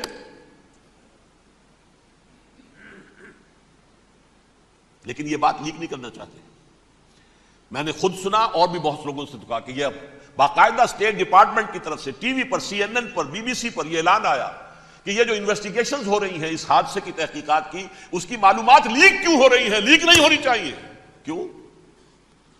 اسامہ کے خلاف اگر کوئی ثبوت لیک ہو جائے 1000 مرتبہ، کسی کو کوئی نقصان ہے؟ یہ کون سا تھا، کون سا لیکیج ہے جسے روکنا مقصود ہے؟ وہ تو ہمارا متمنا ہے، ہمارا بیٹا ہے، وہ کر رہا ہے، اس گھر کو آگ لگ گئی گھر کے چراغ سے. But they have given a message to the United States of America, ہمارے راستے میں اب مت آنا، ہم پر دباؤ نہ ڈالنا. Don't appease the Arabs at our expense. یہ الفاظ ہیں شیرون کے. ان کی خوشامد، ان کو خوش کرنا، ان کو پسند کرنا، ان کو راضی کرنا ہماری کوشش پر. جیسے سلوواکیہ کے اوپر قبضہ جو ہے جرمنی کا ہٹلر کا تسلیم کر کے تم نے اس کو بڑھاوا دے دیا تھا اس وقت، ایسے ہی تم چاہتے ہو ہمیں بھی سلوواکیہ بنا دینا، ہم نہیں بنیں گے. یہ ہے اصل میں صورتحال. جیسا کہ میں نے عرض کیا، افغانستان پر اب یہ جیسے کھسیانی بلی ہوتی ہے کھمبا نوشتی، کریں گے تو صحیح حملہ. اتنی تیاری پوری دنیا کے اندر کر کے کچھ نہ کچھ تو کریں گے، کچھ نہ کچھ تو کارکردگی دکھائیں گے. اصل میں وہ زور شور اب ان میں نہیں ہے افغانستان کے بارے میں، بلکہ تاریخ میں ایک مرتبہ پھر وہی بات ہو گئی ہے. کلما اوقدوا نارا للحرب اطفاها اللہ. اللہ تعالیٰ نے کم سے کم اس کی تندی کو کم کر دیا، اس آگ کی بھڑک اور تندی جو ہے انشاءاللہ کم ہو جائے. البتہ افغانستان میں کیا ہوگا یہ میں نہیں کہہ سکتا. ان ادری قریب ام بعید ما توعدون، جیسے کہ قرآن مجید میں حضور سے کہلوایا گیا، میں یہ نہیں جانتا جس چیز کا وعدہ تم سے کیا جا رہا ہے وہ قریب ہے یا دور ہے، میں نہیں جانتا. وَإِنْ أَدْرِي لَعَلَّهُ فِتْنَةٌ لَكُمْ وَمَتَاعٌ إِلَىٰ حِينٍ. اور میں نہیں جانتا، ہو سکتا ہے ابھی اللہ تعالیٰ تمہیں کوئی مہلت دے اور کچھ وقت کے لیے تمہاری رسی دراز کر دے اور ابھی عذاب کو ٹال دے. جب حضور سے یہ کہلوایا جا رہا ہے ان ادری، یہاں تک بھی کہلوا دیے گا وَمَا أَدْرِي مَا يُفْعَلُ بِي وَمَا بِكُمْ. مجھے نہیں معلوم میرے ساتھ کیا کیا جائے گا، تمہارے ساتھ کیا کیا جائے گا. تو بہرحال کون دعوے سے کہہ سکتا ہے کہ یہ ہوگا؟ تباہی بھی آ سکتی ہے، کوئی بڑا سیٹ بیک بھی آ سکتا ہے، اپس اینڈ ڈاؤنز ہوتے ہیں. احیاء اسلام کا پروسیس چل رہا ہے، لیکن احیاء پروسیس میں حضور کے زمانے میں بھی غزوہ بدر میں ایک دفعہ گراف جو ہے چلا گیا تھا آسمان پر، تو غزوہ احد میں وہ بہت نیچے بھی تو آ گیا تھا نا. مسلمانوں کے حوصلے پست بھی ہو گئے تھے نا. وَلَا تَهِنُوا وَلَا تَحْزَنُوا وَأَنْتُمُ الْأَعْلَوْنَ إِن كُنتُم مُؤْمِنِينَ. یہ تشفی دینی پڑی تھی نا، گھبراؤ نہیں، ڈرو نہیں. إِن يَمْسَسْكُمْ قَرْحٌ فَقَدْ مَسَّ الْقَوْمَ قَرْحٌ مِثْلُهُ. اگر تمہیں کوئی چرکا لگا ہے تو تمہارے دشمنوں کو اس سے بڑا چرکا لگ چکا 1 سال پہلے. انہوں تو ہمت نہیں چھوڑی، 1 سال کے بعد دوبارہ ہو گئے حملہ آور تم پر، تم کیوں دل چھوڑتے؟ تو کوئی سیٹ بیک آ سکتا، اور یہ بھی ہو سکتا ہے، اور اللہ کرے کہ ہو جائے، کوئی واقعہ فیل بھی پیدا ہو سکتا ہے دوبارہ. اللہ تعالیٰ چڑیوں کے ذریعے سے اور ان کی چونچوں اور ان کے پنجوں کی کنکریوں کے ذریعے سے ہاتھی والوں کو برباد کر سکتا ہے. الم تر کیف فعل ربک باصحاب الفیل الم یجعل کیدہم فی تضلیل وارسل علیہم طیرا ابابیل ترمیہم بحجارۃ من سجیل فجعلہم کعصف مأکول. کھایا ہوا بھوسا جگالی کر کے جب نکلتا ہے جیسے ہوتے ہیں، ایسا پورا لشکر کر دیا گیا. اللہ تعالیٰ کر سکتا ہے، کوئی مشکل نہیں. هو علی کل شیء قدیر، اسے ہر شے کی قدرت حاصل ہے. لیکن اصل بات جو ہے میں آپ کو بتانا چاہتا ہوں، یہ ہے سائیڈ ایشو. اصل ایشو ہے فلسطین کا جو شروع ہونے والا ہے. بھٹی دہکے گی وہاں. ظاہر بات ہے کہ اگر کوئی بہت بڑا اقدام ہو جاتا ہے فلسطینیوں کے خلاف، اور اگر واقعتاً مسجد اقصیٰ اور قبۃ الصخرہ گرا دیے جاتے ہیں، جو طوفان اٹھے گا عالم عرب میں، یہ حسنی مبارک ہو یا شاہ خالد ہو یا کوئی اور ہو، یہ نہیں روک سکتے اس طوفان کو. نوجوان خون اٹھے گا، غیرت اور جو بھی حمیت ہے. مسلمان ان پڑھ سے ان پڑھ اور بالکل بے دین، وہ بھی مسجد کی حرمت پر کٹ مرنے کو تیار ہو جاتا ہے. مسجد تو بنا دی شب بھر میں ایمان کی حرارت والوں نے، من اپنا پرانا پاپی ہے، برسوں میں نماز ہی بن نہ سکا. وہ چاہے کانپور کی مسجد سے مسلمانوں نے جانے دی ہے، چاہے وہ شہید گنج کی مسجد تھی مسلمانوں نے جانے دی ہے، چاہے نماز نہ پڑھتے ہو. لیکن یہ جو حرمت اور یہ جو حمیت اور یہ غیرت ہے، اس سے جو طوفان اٹھے گا یہ ہوگا اس ملحمۃ العظما، اس کی طرف پیش رفت ہو رہی. کتاب الملاحم سے احادیث کے حوالے سے یہ جن جنگوں کا حوالہ دیا حضور نے، پیشن گوئی کی ہے، اس کا نقطہ آغاز تھا خلیج کی جنگ. صدام حسین نے اسے کہا تھا یہ مدر آف وارز ہے، ام المحارب، یہ ایک جنگ نہیں ہے. اس کا نقشہ بھی حدیث میں موجود ہے، پیشن گوئی موجود تھی، اس وقت بھی ہم نے شائع کی تھی. لیکن اس میں جو جنگ اب ہونے والی وہ الملحمۃ العظما. ملحمہ کسے کہتے ہیں؟ لحم گوشت کو کہتے ہیں، اور قصائی کی دکان کو عربی میں ملحم کہتے ہیں. جہاں گوشت کے ٹکڑے کیے جاتے ہیں. آج کل مشینوں سے ہوتے ہیں، اب جو ہے وہ ہاتھ سے چھریوں سے نہیں ہوتے، لیکن ٹکڑے ہو رہے ہوتے ہیں، جسموں کے چیتھڑے اڑ رہے ہوتے ہیں. ملحمہ، یہی لفظ استعمال کیا تھا حضرت سعد ابن عبادہ نے رضی اللہ تعالی عنہ یوم فتح مکہ. ان کے دل میں تھا کہ اب ہم انتقام لیں گے ان عربوں سے، ان قریش سے. الیوم یوم الملحمہ، الیوم یوم الملحمہ، یہ کہتے ہوئے جا رہے تھے. ایک خاص کیفیت، آج ہے گوشت کے ٹکڑے اڑانے کا دن. حضور سے کہا کسی نے جا کر کے سعد تو یہ کہہ رہے ہیں الیوم یوم الملحمہ، الیوم یوم الملحمہ. حضور نے فرمایا نہیں، ان سے کہو جا کر الیوم یوم المرحمہ، الیوم یوم المرحمہ، آج رحمت کا دن ہے، آج تو میں ان سب کو معاف کروں گا. لا تثریب علیکم اليوم، میں تم سے وہی بات کہہ رہا ہوں جو میرے بھائی یوسف نے کہی تھی اپنے بھائیوں سے. اذهبوا فانتم الطلقاء، جاؤ تم سب کے سب آزاد. وہ ملحمہ ہے جس کو کہ حضور نے حضرت معاذ بن جبل رضی اللہ تعالیٰ عنہ سے روایت ہے، اس میں سے جو ابو داؤد میں روایت آئی ہے اس میں الملحمۃ العظمی، عظمی مؤنث ہے اعظم کا. آپ کہتے ہیں جنگ عظیم اول، جنگ عظیم دوم. عظیم کا باپ ہو گیا اعظم، سب سے بڑا، اور اس کا مؤنث ہے سب سے بڑی، عظمی. الملحمۃ العظمی، سب سے بڑی لڑائی. میرے نزدیک یہ وار کے معنی میں نہیں ہے، بیٹل کے معنی میں. انگریزی میں یہ دو لفظ علیحدہ ہے، وار، بیٹل. وار سالوں کو محیط ہوتی ہے، بیٹل کسی ایک خاص جگہ پر جو لڑائی ہوتی ہے اس کو کہتے ہیں. حضور کے اور قریش کے درمیان 6 سالہ وار تھی، جنگ تھی. لیکن battles, battle of Uhud, battle of Badr, یہ بیٹلز تھی، لڑائیاں تھیں. تو عظیم ترین جنگ شاید اس اعتبار سے نہ ہو جیسے کہ ورلڈ وار 1 اور ورلڈ وار 2، یعنی اس کی وسعت کا اتنا معاملہ نہیں اور طوالت کا نہیں. لیکن جو لڑائی جو ہے بیٹل ہونی ہے، جس کو کہ یہ لوگ، یا چونکہ میں نے کہا تھا شروع میں کہ سرما ہے میری آنکھ کا خاک حجاز و حول قدس. نیو ٹیسٹمنٹ کی آخری کتاب ہے the book of Revelation, Revelation of Saint John. اس میں آرمگڈون کہا گیا ہے اسے. ہر مجدون، یہ عبرانی لفظ ہے. ہر کہتے ہیں اونچی جگہ کو، سطح مرتفع. مجدون میگیڈو، میگیڈو ایک وادی ہے، مرتفع، وادی مرتفع. یہ ہے واقع لبنان، اسرائیل اور شام کے درمیان جو ٹکڑا، جو ٹرائنگل بنتی ہے، یہ ہے. یہاں پر بڑی جنگ لڑی جائے گی، اور یہ جنگ جنگ صلیب ہوگی جو کہا ہے بش نے. یہ جنگ صلیب سیکنڈ ملینیم شروع ہوئی تھی تو پہلی صلیبی جنگ ہوئی تھی. تھرڈ ملینیم شروع ہوا ہے، یہ سیکنڈ صلیبی جنگ ہے، یہ کروسیڈ ہے. اور میں اس مرتبہ امریکہ گیا تھا تو پہلی مرتبہ مجھے وہاں ایک رسالہ ملا ٹرمپٹ نام کا. یہ امریکہ کے جو بہت ایکسٹریمسٹ قسم کے پروٹیسٹنٹس ہیں، یہ ان کا رسالہ ہے. اور ان کے بارے میں اب کہا جا رہا ہے وہ کرسچین زائنسٹ ہیں. آپ شاید پہلی مرتبہ یہ لفظ سن رہے ہو. زائنسٹ تو ہم سمجھتے ہیں یہودیوں کو، کرسچین زائنسٹ وہ ہیں جو ہیں تو عیسائی پروٹیسٹنٹس ہیں، لیکن اسرائیل کے وہ حمایتی یہودیوں سے بڑھ کر ہیں. یہ میری کسی پہلی تقریر میں شاید بہت سے حضرات کو یاد آ جائے، میں نے کہا تھا 4 سال پہلے ہمارا تنظیم اسلامی کا ایک کنونشن ہوا تھا ہیوسٹن میں، امریکہ کا جنوبی علاقے کا شہر ہے. ایک سیشن اس میں ہم نے رکھا تھا انٹرفیتھ. ایک عیسائی کو بلایا تھا، ایک یہودی بہت بڑا وہاں کا عالم ہے اس کو بلایا تھا. اس یہودی عالم نے ڈاکٹر وشوگراڈ، جو وہاں کی یونیورسٹی میں پروفیسر ایمیریٹس ہے، اس نے کہا تھا کہ یہ اسرائیل کو تو سپورٹ کر رہے ہیں عیسائی، ہم تو نہیں کر رہے. جو پریکٹسنگ یہودی ہیں وہ زیادہ اسرائیل کے حق میں نہیں تھے. یہ تو سن 67 کے بعد انہوں نے اسرائیل کو تسلیم کیا ہے.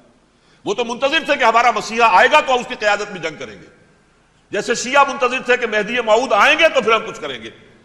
وہ امام خمینی نے کہا جب وہ آئیں گے آ جائیں گے، لیکن ہم کچھ راستہ کے لیے. زائنسٹ نے آگے بڑھ کر ریاست قائم کر لی، اور جب یروشلم پر بھی پورا قبضہ کر لیا تب جو ہے در حقیقت مذہبی یہودی جو ہے پھر انہوں نے اپنایا ہے، اون کیا ہے. اور نئے سیٹلمنٹس جو بھی بنے ہیں وہاں پر اسرائیل میں، اس میں اکثر و بیشتر مذہبی یہودی آیا، اور بروکلن کے علاقے سے سب سے بڑھ کر آئے ہیں. جو امریکہ میں نیو یارک کا ایک جنوبی علاقہ ہے، بہت بڑا یہودیوں کا بہت بڑا گڑھ ہے. نیو یارک کو جیو یارک بھی کہا جاتا ہے، وہ تو اصل میں مرکز جو ہے وہ تو یہودیوں کا ہے. اس حوالے سے وہاں پر جو کرسچن زائنسٹ کہلاتے ہیں وہ اسرائیل کے یہودیوں سے بھی بڑھ کر کہیں سپورٹر ہیں. بہرحال اس دوسری صلیبی جنگ کا معاملہ جو میں کہہ رہا تھا، ٹرمپٹ نامی رسالہ، اس کا ایک مضمون ہے دی لاسٹ کروسیڈ. اب یہ آخری کروسیڈ ہے جو شروع ہونے والا ہے. میں تو حیران ہوں کس قدر کھل کے وہ باتیں کرتے ہیں. رومن کیتھولکس کو وہ کہتے ہیں کہ یہ شیطان ہے، یہ پوپ شیطان ہے، یہ یورپ کو اس نے جمع کیا ہے کرسچینٹی کی بنیاد پر، اور اس میں زیادہ تر کیتھولکس ہیں۔ آپ کو معلوم ہے برطانیہ بڑی مشکل سے شامل ہوا ان کے ساتھ، اس لیے کہ وہ پروٹیسٹنٹ کا سردار تھا، ابھی پوری طرح نہیں ہے۔ یورپ جو ہے وہ رومن امپائر دوبارہ یہ کھڑی کر رہا ہے، اور در حقیقت یہ جو ہے یہودیوں سے بھی چھیننا چاہتے ہیں اسرائیل کو اور فلسطین کو، اور مسلمانوں سے بھی، اور یہ وہی کروسیڈ جو تھے اربن ثانی کے، اس کی تیاری کر رہے ہیں تاکہ وہاں پر عیسائی حکومت قائم ہو جائے، کیتھولکس کی، پوپ کی حکومت قائم ہو جائے، جیسے ایسٹ تیمور میں کر دی ہے۔ ایسٹ تیمور میں کون سی حکومت بنی ہے؟ رومن کیتھولک اسرائیل میں بنے، تاکہ یہ سارے مقامات مقدسہ جہاں اسرائیل پیدا ہوئے، بیت حضرت مسیح پیدا ہوئے، بیت الحم کہاں ہے؟ وہی ہے کہ نہیں؟ جہاں سے ریزریکشن ہوا ان کے خیال میں وہ کہاں ہے؟ وہیں پر ہے کہ نہیں؟ بڑے بڑے گرجے ان کے وہی ہیں۔ تو اس اعتبار سے ان کا کہنا یہ ہے، یہ لاسٹ کروسیڈ کی تیاری ہو رہی ہے، یہ کیفور، اور ان کا کہنا یہ ہے کہ یہ پوری طاقت نیٹو کی جو ہے، یہ پہلے جرمنی سے لائی گئی بوسنیا، انہوں نے خود وہاں جنگ کروائی، انہوں نے خود وہاں پر ایتھنک کلینسنگ کروائی، پھر خود مصالحت کے لیے آ گئے، پھر کوسوو میں انہوں نے خود آگ بھڑکائی۔ یہ میں نہیں کہہ رہا، یہ وہ ٹرمپٹ رسالہ امریکہ سے چھپنے والا پروٹیسٹنٹس کا رسالہ ہے جو یہ کہہ رہا ہے۔ پھر انہوں نے کوسوو کے اندر کروایا، اور پھر وہ وہاں پر پیس فورس کی حیثیت سے آ گئے۔ اب وہ میسیڈونیا میں کروا رہے ہیں اور وہاں داخل ہو گئے ہیں۔ اگلا قدم ان کا سائپرس ہوگا، سائپرس میں ترکوں کو اور وہ گریکس کو لڑائیں گے اور وہاں آ جائیں گے، وہاں سے ایک چھلانگ لگائیں گے اور یہ فلسطین میں پہنچیں گے، اور یہ وہاں پر ایک رومن امپائر، اپنی پرانی رومن امپائر کی طرح کی رومن کیتھولک ریاست قائم کرنا چاہتے ہیں۔ تو وہاں امریکہ کے عیسائیوں میں بھی کوئی ایک طبقہ نہیں ہے، کیتھولکس بھی ہے، کیتھولکس زیادہ نہیں ہے ہمدرد، لیکن اب تابع ہو چکے ہیں۔ اسحاق ریبین نے جب یہ پیس ٹاک شروع ہوئی تھی، آپ کو یاد ہوگا شاید، کہ جب وہ آیا تھا واشنگٹن سے واپس فلسطین اسرائیل، تو پہلے روم میں رکا for an audience with the Pope, اور پوپ کو اس نے ایک مرتبان سا پیش کیا تھا، حضرت سلیمان علیہ السلام کے زمانے کا مرتبان، اور کہا تھا دیکھیے 3000 برس تک ہم نے اس کی حفاظت کی ہے، اب یہ میں آپ کے حوالے کر رہا ہوں۔ اس کے بعد سے پوپ جو ہے بالکل رام ہو گیا، اور وہ عیسائیوں کے ساتھ اور یہودیوں کے ساتھ ان کا پورا معاہدہ ہو۔ اب پورا عیسائی ورلڈ جو ہے ویسے تو مجموعی یہودیوں کے شکنجے میں ہے، البتہ ان کے اندر بھی جھگڑے ہیں، جو وہاں پر وائٹ کرسچن ملیشیاز ہیں وہ ایکسٹریمسٹ ہیں کیتھولکس، ان کے نزدیک دشمن نمبر 1 یہودی، دشمن نمبر 2 مسلمان، دشمن نمبر 3 جو یورپ میں کالے ہیں، ایفرو امریکن، چاہے وہ عیسائی ہو گئے ہوں، کوئی بھی ہو، یہ 3 دشمن ہیں جن سے انہوں نے کلینز کرنا ہے، صاف کرنا ہے ان کے خیال کے مطابق امریکہ کی سوسائٹی کو، اولاً یہود، پھر مسلمان، اور پھر یہ جو کالے ہیں۔ لیکن دوسری طرف پروٹیسٹنٹس کے اندر ایکسٹریمسٹ وہ ہیں جنہیں کہا جا رہا ہے یہ کرسچین زائنسٹ ہیں، یہ اسرائیل سے بڑھ کر سپورٹرز ہیں۔ بہرحال یہ اب جنگ ہوگی، اس کا نتیجہ کیا نکلے گا یہ تو اللہ ہی جانتا ہے۔ اب میں آخری بات کی طرف آ رہا ہوں۔ آخری نتیجہ تو جو بھی کچھ اپس اینڈ ڈاؤنز آئیں گے، تلک الایام نداولھا بین الناس، آخری نتیجہ ڈراپ سین وہ یہ ہوگا کہ اللہ کے دین کا بول بالا ہوگا، اور پوری دنیا پر محمد کے لائے ہوئے دین صلی اللہ علیہ وسلم کی حکومت قائم ہوگی۔